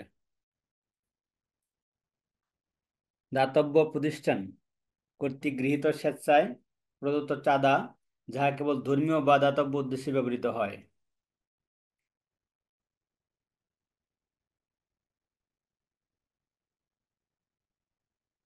তবে শর্ত থাকে যে বেসরকারি ধর্মীয় ট্রাস্টের মোট আয়ের যে অংশ জনসাধারণের কল্যাণ নিশ্চিত করে না, এর কোনো কিছুই মোট আয়ের সে অংশকে এই আইনের বিধান হইতে অব্যাহতি প্রদান করিবে না। বেসরকারি ধর্মীয় ট্রাস্ট যেটা হলো জনকল্যাণ নিশ্চিত করে না, সেটা এই আয় হইতে এই আইনের অধীনে অব্যাহতি প্রাপ্ত হবে না। এনজিও বিষয়ক ব্যুরো বা মাইক্রো ক্রেডিট রেগুলেটরি কর্তৃপক্ষ কর্তৃক নিবন্ধিত কোনো বেসরকারি সংস্থা ক্ষুদ্র ঋণ কর্মকাণ্ড হইতে উদ্ভূত যে কোনো সার্ভিস চার্জ যদি উহা কেবল মাইক্রো ক্রেডিট হিসেবে রিভলভিং হইয়া থাকে, মাইক্রো ক্রেডিট হিসেবে যদি রিভলভিং হয়ে থাকে, মাইক্রো ক্রেডিট রিভলভিং ব্যতীত অন্য কোনো পরিসম্পদ অর্জনে ব্যবহৃত না হয়, মাইক্রো ক্রেডিট রিভলভিং ব্যতীত অন্য যে কোনো ব্যবসায়ী পুঁজি হিসেবে ব্যবহৃত না হয়, তাহলে ওই সার্ভিস চার্জটা, যেমন মাইক্রো ক্রেডিটের যে লোনগুলো দেওয়া হয় সেই লোনের ইন্টারেস্টকে ওরা সার্ভিস চার্জ বলে। হ্যাঁ, এটা যদি মাইক্রো ক্রেডিটের উদ্দেশ্যে রিভলভিং করার উদ্দেশ্যে দেওয়া হয় তাহলে ঠিক আছে, ওটা আয়কর মুক্ত থাকবে। বাট মাইক্রো ক্রেডিট রিভলভিং ব্যতীত অন্য কোনো পরিসম্পদ অর্জনে ব্যবহার করা যাবে না। মাইক্রো ক্রেডিট রিভলভিং ব্যতীত অন্য কোনো ব্যবসায় পুঁজি হিসেবে ব্যবহার করা যাবে না। এই হলো কন্ডিশন।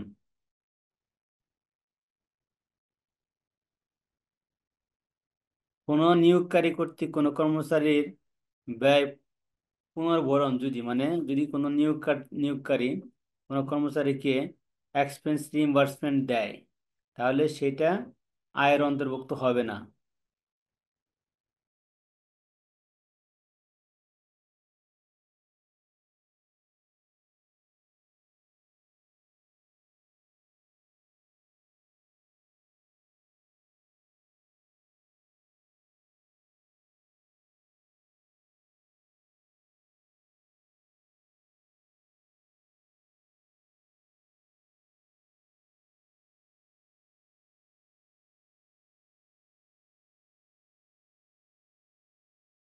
স্যার আপনি মিউট হয়ে গেছেন।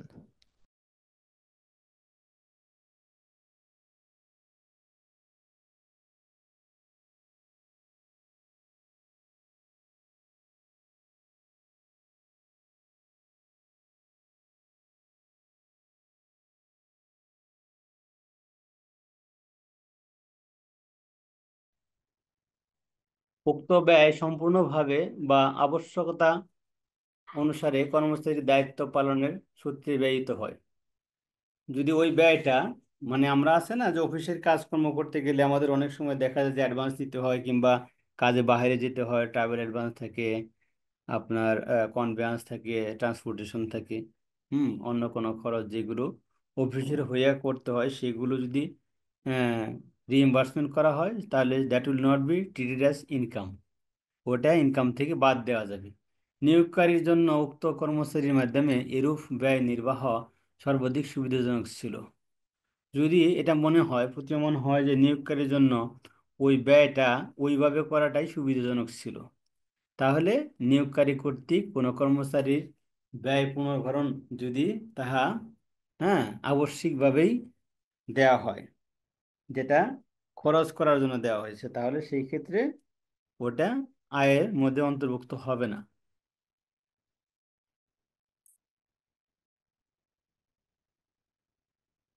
কোনো অংশীদারি ফার্ম অংশীদার হইতে কোনো করদাতা কর্তৃক মূলধনী আয়ের অংশ প্রাপ্ত অংশের অংশ যাহা উক্ত ফার্ম কর্তৃক কর পরিশোধ করা হইয়াছে। মূলধনী ফার্মের কোনো পার্টনার যদি মূলধনী মানে ওই যৌথ পার্টনারশিপ ফার্মের কোনো পার্টনার যদি মূলধনী আয় থেকে কোনো অংশ পায় ফার্ম থেকে, এবং ফার্ম থেকে যদি ওই মূলধনী আয়ের উপরে ট্যাক্স দিয়ে দেয়, তাহলে ওই আয়টা আর ট্যাক্স দিতে হবে না।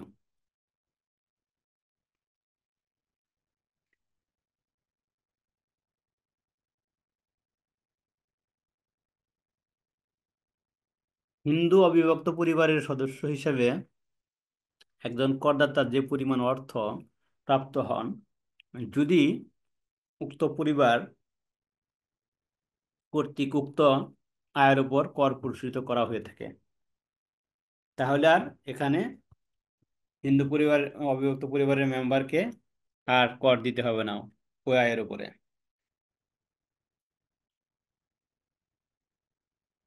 বাংলাদেশি কোনো স্বাভাবিক ব্যক্তি করদাতা কর্তৃক বিদেশে অর্জিত কোনো আয় যাহা তিনি বৈদেশিক রেমিটেন্স সম্পর্কিত বিদ্যমান আইন অনুসারে বাংলাদেশে আনয়ন করিয়াছেন।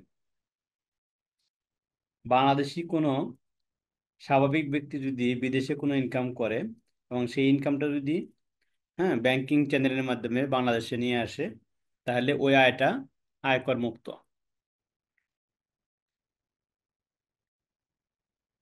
কোনো করদাতা কর্তৃক wage earners development bond. Sir এখানে একটা কোশ্চেন ছিল স্যার, একটু বলবো? কি বলেন? আচ্ছা স্যার, এখানে যে বিদেশ থেকে উপার্জিত কোনো রেমিটেন্স, সেক্ষেত্রে সরকার যেটা স্যার এটার উপর ইনসেনটিভ দেয়, হুম এটাও কি স্যার করমুক্ত হবে? যেমন স্যার ব্যাংকিং চ্যানেলের মাধ্যমে নিয়ে আসলে যে একটা ইনসেনটিভ দেয়। একটা ইনসেন্টিভ দেয়, 2% একটা ইনসেন্টিভ দেয়, এটা কি বন্ধ করছে না দেয় এখনো? না স্যার, এখনো দিচ্ছে। 2.5% স্যার এটা। এইটা তো কোথাও লেখা নাই। তাহলে স্যার এটা কিভাবে ইনকাম দেখাবে তাহলে একটা হুম? এটা যে একজনশন আর হবে। সরকার থেকে স্যার একটা কিছু এরকম পাইলে তো স্যার সেটা তো মনে হয় স্যার আয় হিসাবে গণ্য হবে না মনে হয় স্যার।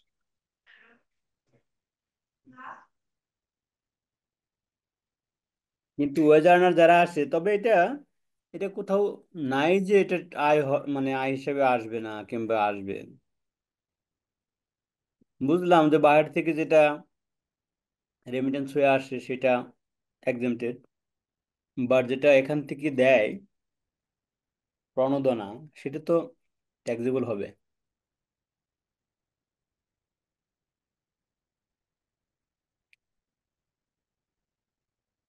ওটা ইনকাম হিসেবে আসা উচিত। মানে আমি কোথাও দেখিনি যে এটা এক্সেমটেড আর কি। আপনারা দেখলে আমার জানান আর কি।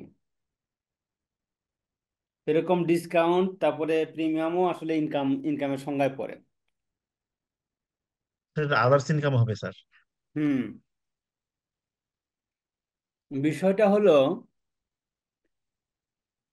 যারা এইভাবে ইনকাম আসে যাদের যাদের, তারা আসলে ট্যাক্স দেয় না। ওদের এখানে টিনও আছে কিনা আমি শিওর না। স্যার অনেকের আছে স্যার, অনেকে রিটার্ন দেয় স্যার, অনেকে দেখা যায় দেশে থাকলো 6 মাস, অনেকে স্যার বিদেশে 6 মাস থাকে, এরকম তো অনেকে স্যার আছে। আছে ওই যে ইয়েরা, ওই মেরিন ইঞ্জিনিয়াররা। হ্যাঁ, মেরিন ইঞ্জিনিয়ার স্যার, শিপে যারা যারা চাকরি স্যার করে। ওয়ার্কার যারা আছে তারা তো কখনোই তাদের টিন নাই, যারা ওয়ার্কার এতে এটা যারা আছে মেনলি তারা তো মানে ট্যাক্স দেয় না। মেজরিটি কি 80%ই আসলে টিন নাই। দু একজন হয়তো আছে, বাট এটা আমার কাছে অ্যাপারেন্টলি মনে হয় ট্যাক্স হওয়া উচিত। আমি পাইনি কোথাও যে এটা। এবং স্যার আমাদের এমন একটা কোশ্চেন আসলো স্যার, সাথে রেমিটেন্স আসলো, সাথে ইনসেন্টিভও পাইলো, তখন স্যার আমরা অ্যান্সারটা কি দিব? যোগ করে দিবেন। ট্যাক্সেবল ইনকাম হুম আসলে $10,000 আসছে, 2.5% কয় টাকা হয়? 10%-এর, 10,000-এর 200 হবে স্যার, মনে হয় 200, 250, 250, 2.5%, আড়াই হ্যাঁ এই 250, আড়াইশো 250। ডলার $250 হবে ইনকাম, ইনকামে দিয়ে দিবেন। সব কন্ডিশন হলো ওর যদি অন্য ইনকাম থাকে, অন্য ইনকাম না থাকলে তো এই $250 জন্য আর ওর ট্যাক্স হবে না, বুঝলেন না? স্যার কারণ ও তো 3.5 লাখ টাকার একটা এক্সাম্পশন পাবে। $250 কত টাকা আসবে? 30,000 টাকা। এই কারণে হয় না আর কি, বাট এটা এক্সাম্পশন কোথাও বলা নেই। Thank you. রাঙ্গামাটি, বান্দরবান, খাগড়াছড়ি, পার্বত্য চট্টগ্রাম জেলার নৃগোষ্ঠীর কোনো স্বাভাবিক ব্যক্তির আয় যাহা কেবল উক্ত পার্বত্য জেলায় পরিচালিত অর্থনৈতিক কর্মকাণ্ড হইতে উদ্বুদ্ধ হয়েছে, এই জেলাগুলোতে থেকে যে ইনকামটা হয়, শুধুমাত্র ওই জেলা থেকে যে ইনকামটা হয়েছে সেটা হলো এক্সামটেড। কোন স্বাভাবিক ব্যক্তি কৃষি হইতে আয় খাতের আওতাভুক্ত অনধিক 2 লক্ষ টাকা পর্যন্ত আয়, যদি কোনো ব্যক্তি যার শুধুমাত্র কৃষি হইতেই আয়, তাহলে তার, আমরা ওই যে কৃষিতে যে ইনকামটা দেখলাম, ভ্যালু অফ এগ্রিকালচারাল প্রোডাক্ট, তারপরে ওই মেনটেনেন্স কস্ট বাদ দেওয়ার পরে, কস্ট অফ কাল্টিভেশন বাদ দেওয়ার পরে যেটা থাকবে সেখান এখানে থেকে। তো স্যার একটা কোশ্চেন থেকে যায়, তার যেমন একটা ব্যাংক অ্যাকাউন্ট থাকলো, ব্যাংক অ্যাকাউন্টে স্যার মনে করেন একটা নগণ্য পরিমাণ ইন্টারেস্ট পাইলো, সেক্ষেত্রে এটা তাহলে স্যার তো 2 লাখ টাকা আসবে না স্যার, এটা তো ইনকাম ফ্রম ফিনান্সিয়াল ইনস্ট্রুমেন্ট থেকে হয়ে গেল স্যার, সেটা এই কি যে, তাহলে এই যেখানে বলে দিছে সুদ বা মুনাফা বাবদ অনধিক 20,000 টাকার 20,000 আয়, টাকা আছে আর কি। এর থেকে হলে কম হলে, কম হলেও 2 লাখ টাকা মাপ পাবে, আর এর থেকে বেশি হলে পাবে না। বুঝতে পারছেন? জি স্যার। এটা মনে রাখতে হবে, এটা ইম্পর্টেন্ট একটা ক্লজ। যদি একজন কৃষক শুধুমাত্র তার কৃষি হইতেই আয় হয়, তাহলে তার যে আয়টা হবে কৃষি থেকে, সেটা থেকে আরো 2 লাখ টাকা অতিরিক্ত সে মওকুফ পাবে, কর অব্যাহতি পাবে। কন্ডিশন হলো পেশায় একজন কৃষক হন, তার পেশাটাই হলো কৃষক।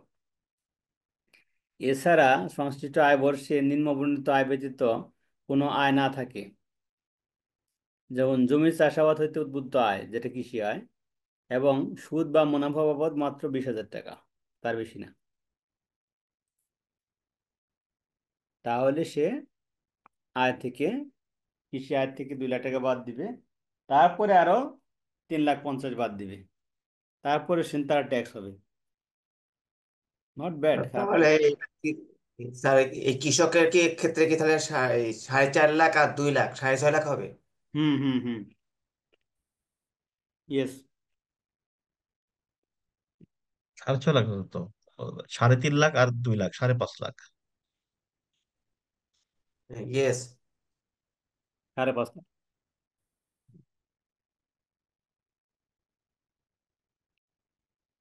আর একটা জেনারেল এক্সাম্পশন আছে, 1 জুলাই 2020 থেকে 30 জুন 2024 পর্যন্ত সময়ের মধ্যে নিম্নবর্ণিত কোনো ব্যবসা হইতে উদ্বুদ্ধ নিবাসী ব্যক্তি বা অনিবাসী বাংলাদেশি ব্যক্তির আয়। স্যার সব কয়টা টাইমটা হলো? মনে হয় স্যার বাড়িয়েছে, হুম, এটা সময় মনে হয় বাড়িয়েছে স্যার। হ্যাঁ,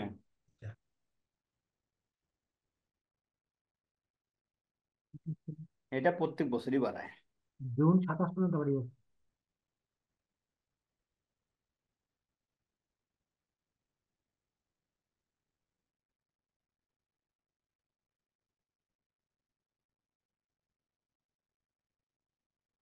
এটা 27 পর্যন্ত করছে,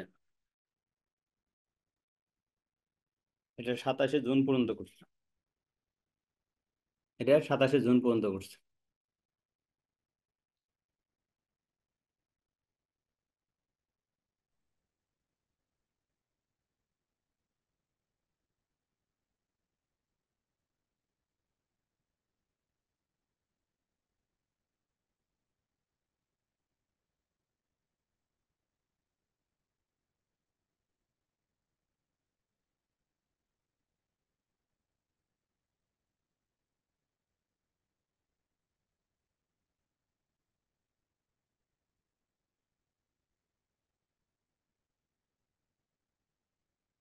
software development, software application, customization, অনেক কিছু আছে এখানে।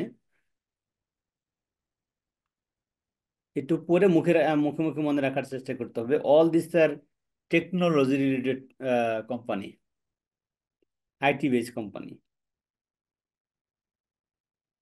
ই learning platform, e book publication, mobile application development service, IT freelancing.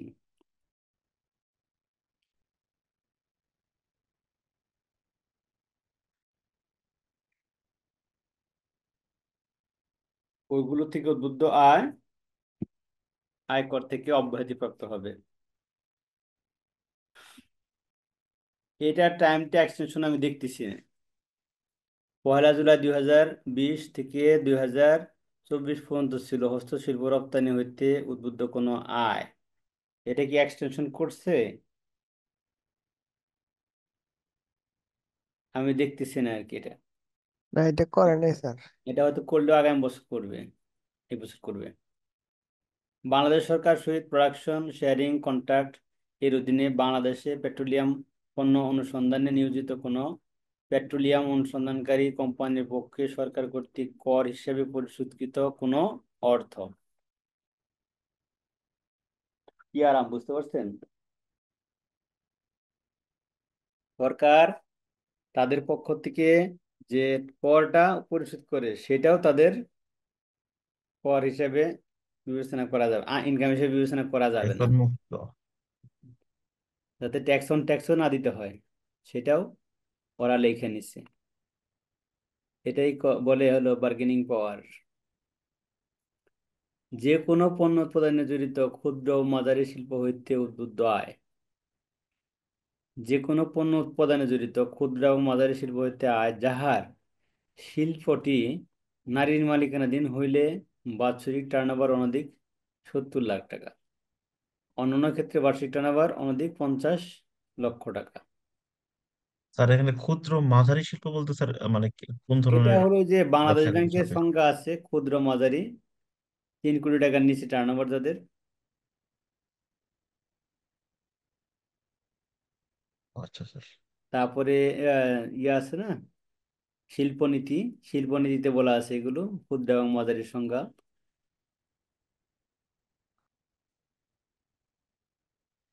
এটার সাথে আবার স্যার ওইটা পড়তে জানতে হবে স্যার, তাহলে তো। হ্যাঁ, এখানে আপনাদের ক্ষুদ্র মাঝারি জানার দরকার নাই, কারণ সেই ক্ষেত্রে আপনাদের বলেই দেওয়া হবে যেটা ক্ষুদ্র কিংবা মাঝারি, কারণ সবকিছু তো এক জায়গায় পড়ানো সম্ভব না। শিল্পনীতি তো আর এখানে সব পড়ানো সম্ভব না। জি স্যার। বাংলাদেশ ব্যাংকের SME, medium, small, medium and cottage তো যে সংজ্ঞাগুলো দিয়েছে সেটা এখানে পড়ানো সম্ভব না। আর ওটা সিলেবাসেও নাই, ওটা জিজ্ঞাসাও করবেন আপনাদেরকে।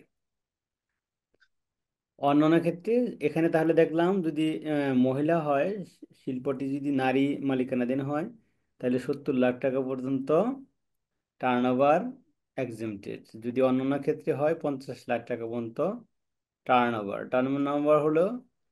মানে হলো বাৎসরিক বিক্রয়। নিম্নবর্ণিত শর্ত সাপেক্ষে ব্যাংক, বীমা বা কোনো আর্থিক প্রতিষ্ঠান ব্যতীত ব্যক্তি কর্তৃক জিরো কুপন বন্ড হইতে উদ্বুদ্ধ কোনো আয়। জিরো কুপন বন্ড তো জানেন আপনারা, না? একটু যদি আবার বলতেন। জিরো কুপন বন্ড হলো যে এটা আপনাকে in between or before or in during the tenure of bond holding, you will not get any interest or coupon. You will sir get, ম্যাচুরিটিতে পাওয়া যাবে আর কি স্যার? হ্যাঁ, ম্যাচুরিটিতে পাওয়া যাবে। That is called zero coupon bond. এইগুলো নর্মালি হয় হলো এই, স্যার ওই যে 5 ইয়ার্স ডিবেঞ্চার এরকম এগুলো স্যার? হ্যাঁ, না, ওটা ওই রকম না। এটা হলো হয় নর্মালি হলো অকশনের মাধ্যমে সেল হয়, অকশন। যেমন বন্ডের ম্যাচুরিটি ভ্যালু হলো 100 টাকা, এটা এখন বিক্রি করা হবে 80 টাকায়। ও আচ্ছা, ডিসকাউন্টিং এ সেল করা হয়। হ্যাঁ, জিরো কুপন, কুপন দেওয়া হবে না, কুপন বন্ডের ভিতরেই আছে, বাট বুঝতে পাওয়া পারছি যাবে হলো মেয়াদ শেষ। ওইগুলোর ক্ষেত্রে ব্যাংক, বীমা এবং কোনো আর্থিক প্রতিষ্ঠান ওটা থেকে সুবিধা নিতে পারবে না। ব্যাংক, বিমা এবং আর্থিক প্রতিষ্ঠান ব্যতীত অন্য কোনো প্রতিষ্ঠান যদি কিনে তাহলে ওইটা থেকে যে ইনকাম আসবে সেটা এক্সেমটেড।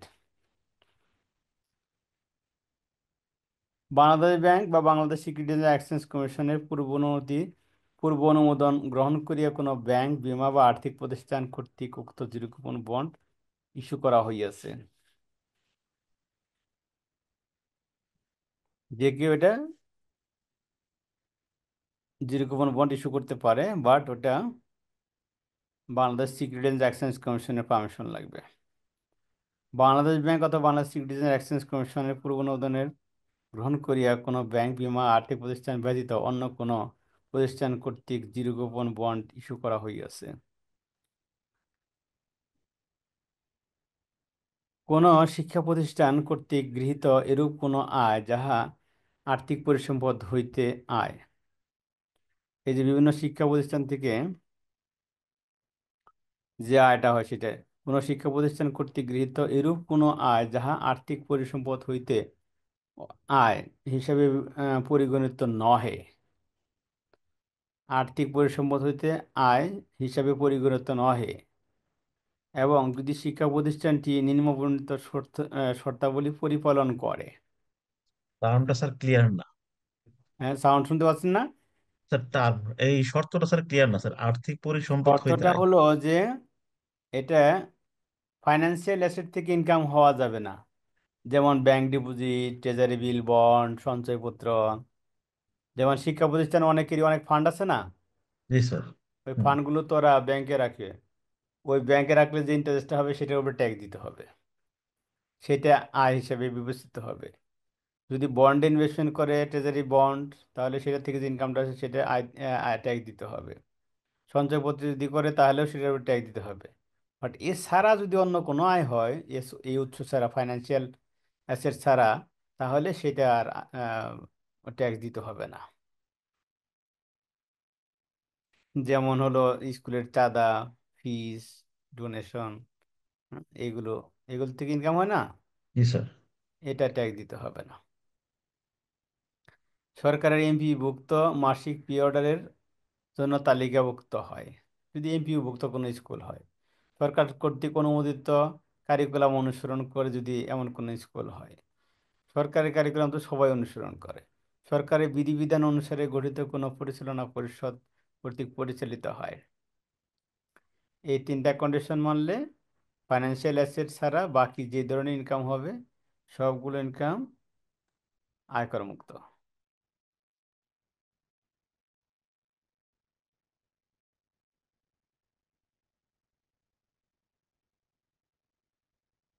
চাকরি হইতে আয় হিসাবে পরিগণিত আয়ের এক তৃতীয়াংশ, চাকরি হইতে যে আয়টা আছে সে আয়ের এক তৃতীয়াংশ অথবা 4,50,000 টাকা পর্যন্ত, যাহা কম সেটা হলো টোটাল ইনকাম থেকে বাদ যাবে। চাকরি হইতে পরিগণিত আয় যেটা, সেটা থেকে এক তৃতীয়াংশ অথবা 4,50,000 টাকা যেটা কম সেটা বাদ যাবে, মোট আয় থেকে সেটা বাদ যাবে। চাকরি হইতে আয় থেকে মানে 3/1 অথবা 4,50,000 টাকা যেটা কম সেটা মোট আয় থেকে বাদ যাবে।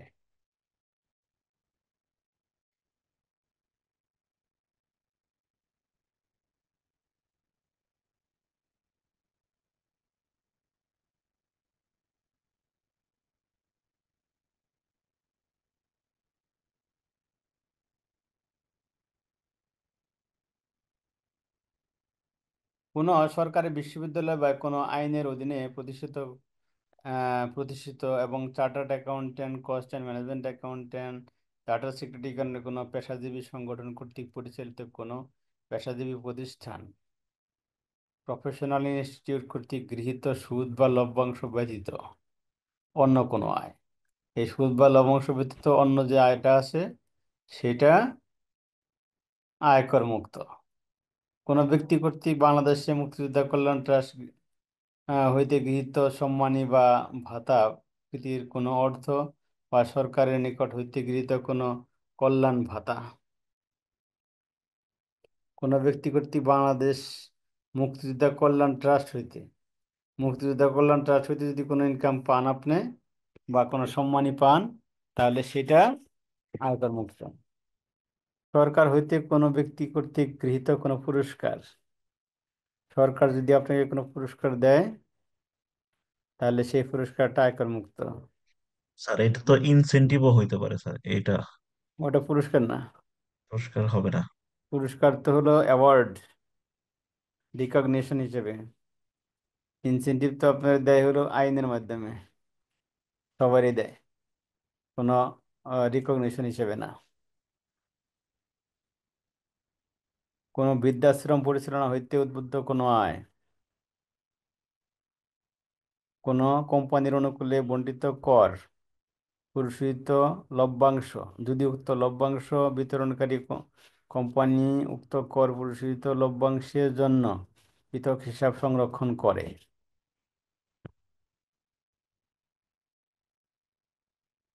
কোনো কোম্পানির অনুকূলে বণ্টিত কর,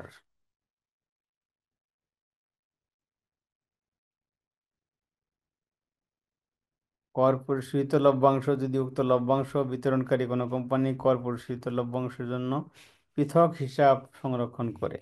এখন তো সবাই পৃথক হিসাব সংরক্ষণ করে। 30শে জুন 2030 সাল 30 তারিখের মধ্যে কোনো ocean going ship being Bangladeshi flag carrier কর্তৃক অর্জিত ব্যবসার আয় ফরেন রেমিটেন্স সংক্রান্ত বিধানাবলী অনুসরণ করিয়া বাংলাদেশে আনিত হইলে অনুরূপ আয়। মানে ওশিয়ান গোয়িং কোনো শিপ যেটা বাংলাদেশের ফ্ল্যাগ ক্যারি করে, সেটার বিদেশের যে ইনকামটা হবে, সেই ইনকামটা যদি বিধানাবলী অনুসরণ করে বাংলাদেশে আনে, তাহলে সেটা আয়করের বাহিরে থাকবে।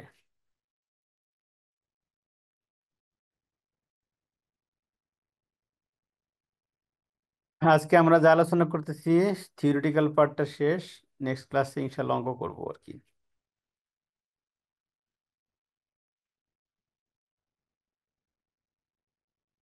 মোট আয় হইতে বিয়োজন, নিম্নবর্ণিত আয় মোট আয় হইতে বিয়োজিত হইবে কি কি? সেটা হলো ওই যে তারপরে ওই যে 10%-এর বেশি না আর কি। নিম্নবর্ণিত আয় মোট আয় হইতে বিয়োজিত হইবে কোনো আয় বর্ষে করদাতা কর্তৃক ব্যাংক ট্রান্সফারের মাধ্যমে প্রধানমন্ত্রী শিক্ষা সহায়তা ট্রাস্টে এর অধীনে এর দ্বারা প্রতিষ্ঠিত কোনো তহবিলে নিম্নবর্ণিত সর্বোচ্চ পরিমাণ সাপেক্ষে দানকৃত কোনো আয়।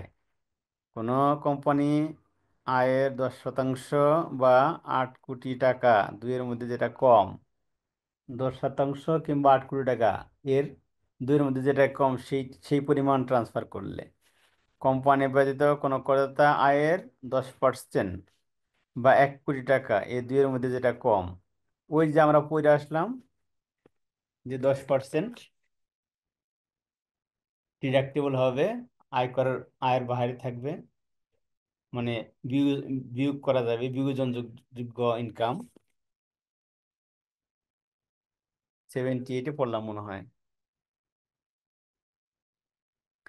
সরকারের শিক্ষা মন্ত্রণালয় কর্তৃক অনুমোদিত কোনো বালিকা বিদ্যালয় বা মহিলা কলেজে দানকৃত আয়। সরকারের শিক্ষা মন্ত্রণালয় কর্তৃক অনুমোদিত কোনো কারিগরি বা বৃত্তিমূলক প্রশিক্ষণ ইনস্টিটিউটে দানকৃত আয়।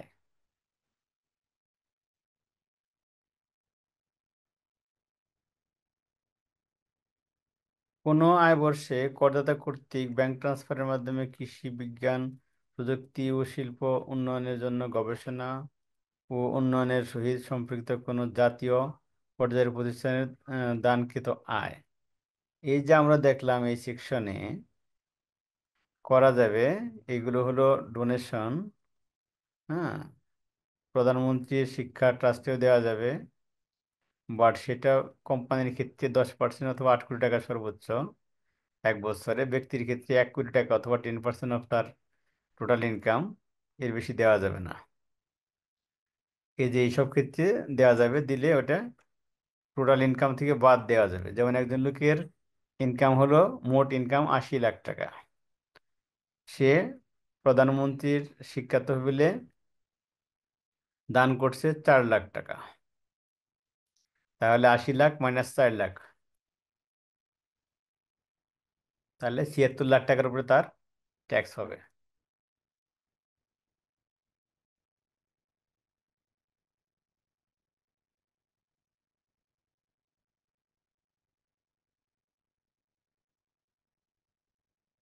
সাধারণ কর রেয়াতের জন্য প্রযোজ্য বিনিয়োগ ব্যয়, আমরা এটা শর্টে একটু পড়ছি ইয়ের ব্রেকে যাওয়ার আগে। এটা হলো schedule 6, schedule part 3। 6 schedule part 1 হলো এই deductible income or tax exempted from income, আর শিডিউল পার্ট 2 অফ 6 শিডিউল হলো মোট আয় হইতে বিয়োজন, deductible income from total income or deduction from total income, যেটা হলো কোনো যদি ডোনেশন হয় যেটা 10% অথবা 1 কোটি টাকার কম। আর এটা হলো সেকশন 78-এর ধারাবাহিকতায় ইনভেস্টমেন্ট রিবেট যেটা দেওয়া হয় এই সাব সেকশন 3 অফ শিডিউল 6-এ বলা হয়েছে কোন কোন জায়গায় ইনভেস্টমেন্ট করলে ওটা দেওয়া হবে। এই অংশে কোন নিবাসী স্বাভাবিক করদাতা এবং অনিবাসী বাংলাদেশী স্বাভাবিক করদাতার ক্ষেত্রে প্রযোজ্য হইবে। শুধু স্যার ন্যাচারাল পার্সন আর natural only individual Bangladeshi, and non resident, Bangladeshi non resident.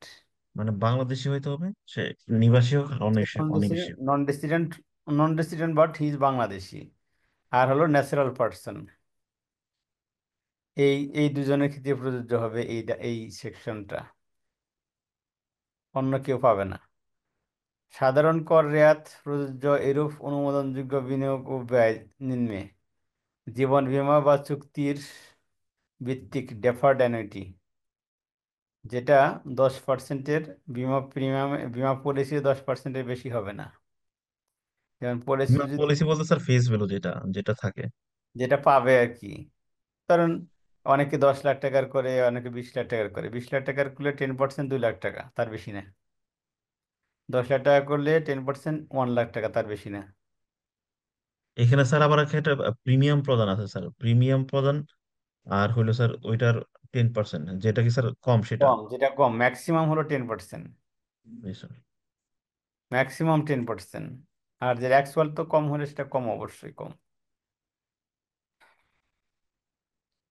Hindu অবিভক্ত পরিবারের হিসাবে কোনো করদাতা কর্তৃক উক্ত পরিবারের যে কোনো পুরুষ বা সদস্যের বা এরূপ সদস্যের স্ত্রীর জীবন বীমার উদ্দেশ্যে পরিশোধকৃত অর্থ।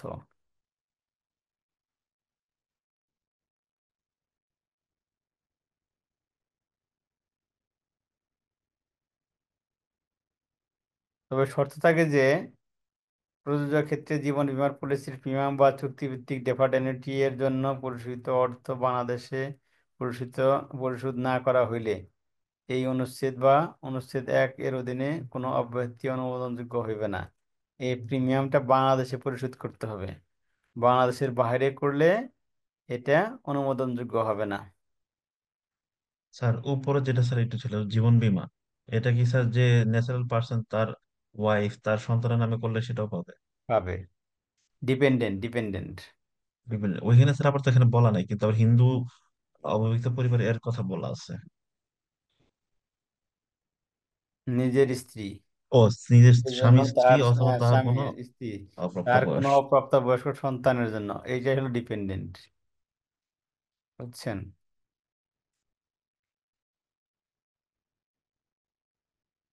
কোনো ব্যক্তি বিশেষের প্রতি সরকার কর্তৃক বা সরকারের পক্ষ বেতনাদি বাবদ পরিশোধযোগ্য যে কোনো অর্থ হইতে চাকরির শর্ত বলি অনুসারে উক্ত ব্যক্তির জন্য স্থগিত বার্ষিক বৃত্তি বাবদ বা তাহার স্ত্রী বা সন্তানদের নিরাপত্তা বিধানের জন্য কর্তৃক কর্তনকৃত অর্থ। তবে শর্ত থাকে যে ওই যে এটা প্রভিডেন্ট ফান্ডের কথা বলছে সরকার কর্তৃক, তবে শর্ত থাকে যে উক্তরূপ প্রাপ্ত অর্থ বেতনের 1/5 অধিক হইবে না।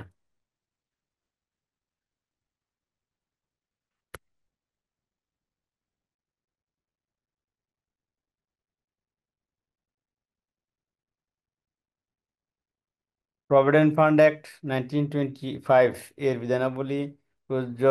এরূপ কোন তহবিলে করদাতা চাঁদা বাবদ প্রদেয় অর্থ, চাঁদা বাবদ যে অর্থটা দিবে সেটাও ইনভেস্টমেন্ট হিসেবে বিবেচিত হবে।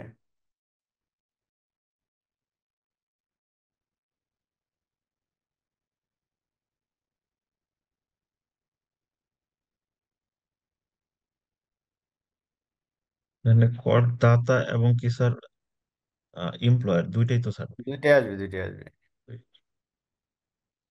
দ্বিতীয় তফসিলের অংশ 3-এ বর্ণিত সীমা সাপেক্ষে কোনো ভবিষ্যৎ তহবিলের করদাতা অংশগ্রহণকারী হইলে উক্ত তহবিলে করদাতা বা তাহার নিয়োগকারী কর্তৃক পরিশোধিত অর্থ যাহা চাঁদা হিসাবে প্রদত্ত হইয়াছে,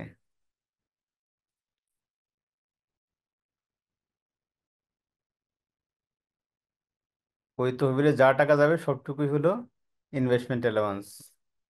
অনুমোদিত কোনো বার্ধক্য তহবিলে করদাতা অংশগ্রহণকারী হইলে উক্ত তহবিলে তৎকর্তৃক বার্ষিক সাধারণ চাঁদা হিসেবে পরিশোধিত অর্থ, কোনো আয় বর্ষে নিম্নবর্ণিত ক্ষেত্রে বিনিয়োগকৃত কোনো অর্থ, অনধিক 5 লক্ষ টাকার কোনো সরকারি সিকিউরিটি, কোনো আর্থিক প্রতিষ্ঠান, ইনভেস্টমেন্ট কর্পোরেশন অফ বাংলাদেশ বা সম্পদ ব্যবস্থাপক ফান্ড ম্যানেজার কর্তৃক স্বীকৃত ইউনিটের সার্টিফিকেট, মিউচুয়াল ফান্ড, ইটিএফ, যৌথ বিনিয়োগ স্কিম, ইউনিট সার্টিফিকেট অনধিক 5 লাখ টাকা, তফসিলি ব্যাংকের বা আর্থিক প্রতিষ্ঠান কর্তৃক স্পন্সরকৃত ডিপোজিট পেনশন স্কিমের জমাদানকৃত অনধিক 1,20,000 টাকা। এটা ওই যে আমরা ওখানে বলছিলাম। হ্যাঁ, সিকিউরিটি এক্সচেঞ্জ অধীনে পরিচালিত কোনো স্টক এক্সচেঞ্জের সহিত তালিকাভুক্ত কোনো সিকিউরিটিজের বিনিয়োগ, এখানে লিমিট নাই কোনো। শেয়ার মার্কেটে বিনিয়োগ, কোনো করদাতা কর্তৃক দাতব্য হাসপাতালকে প্রদত্ত কোনো দান যাহা এইরূপ অর্থ পরিশোধের 1 বছর পূর্বে সিটি কর্পোরেশন এলাকায় বহির্ভূত এলাকায় স্থাপন করা হইয়াছে। একটু আরেকবার যদি বলতেন, শেয়ার মার্কেট পর্যায়ক্রমে, স্যার এই বছর যতটুকু পারচেস করবে ততটুকু স্যার নাকি? ইয়েস, ইনভেস্টমেন্ট সবসময় এই বছর যেটুকু করবেন সেটুকু, আগেরটুকু না। প্রতি বছরটা প্রতি বছর।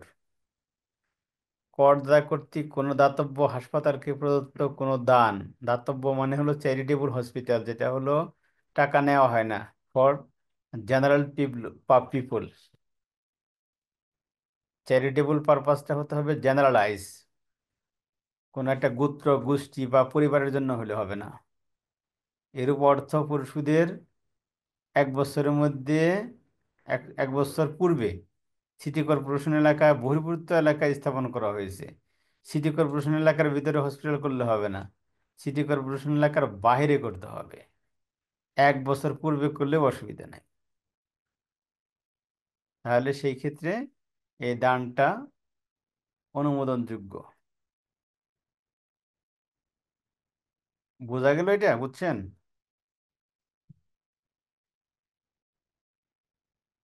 প্রতিবন্ধী ব্যক্তিগণের কল্যাণে স্থাপিত কোনো সংগঠনকে করদাতা কর্তৃক দান হিসেবে পরিশোধকৃত কোনো অর্থ যদি এরূপ সংগঠন উক্ত দানের 1 বছর পূর্বে প্রতিষ্ঠিত হয় এবং এতদ উদ্দেশ্যে সমাজ কল্যাণ অধিদপ্তর ও বোর্ড কর্তৃক অনুমোদিত হয়।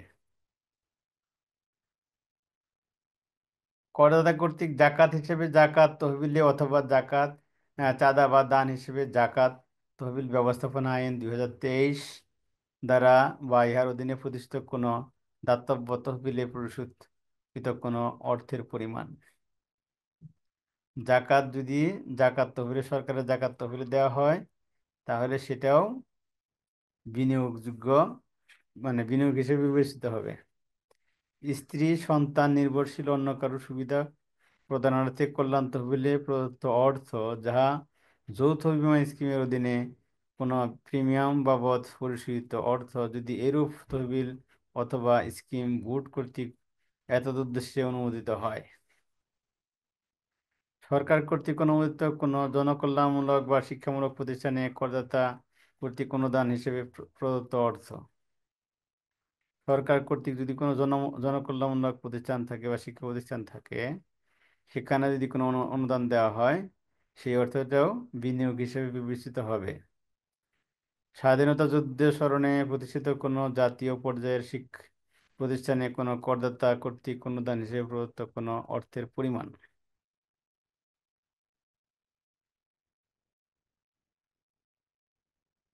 এই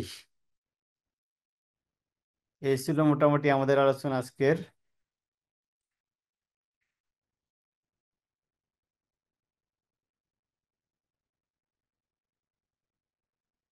ইন এ ব্রিফ যদি আমরা দেখিয়ে যাই, এটা নর্মালি এগুলোই চোখে পড়ে আমাদের। Value of deferred annuity or insurance premium 10% of face value, provident fund contribution both employer and employee, government security up to 5 lakh টাকা, investment in unit fund, mutual fund, ICB asset management up to 5 lakh টাকা, DPS 1,20,000 টাকা, securities of sir, stock exchange. আর DPS 1,20,000 schedule bank, schedule ব্যাংকটা মানে কি? Schedule bank মানে তালিকাভুক্ত bank, বাংলাদেশের সব ব্যাংকই তালিকাভুক্ত ব্যাংক।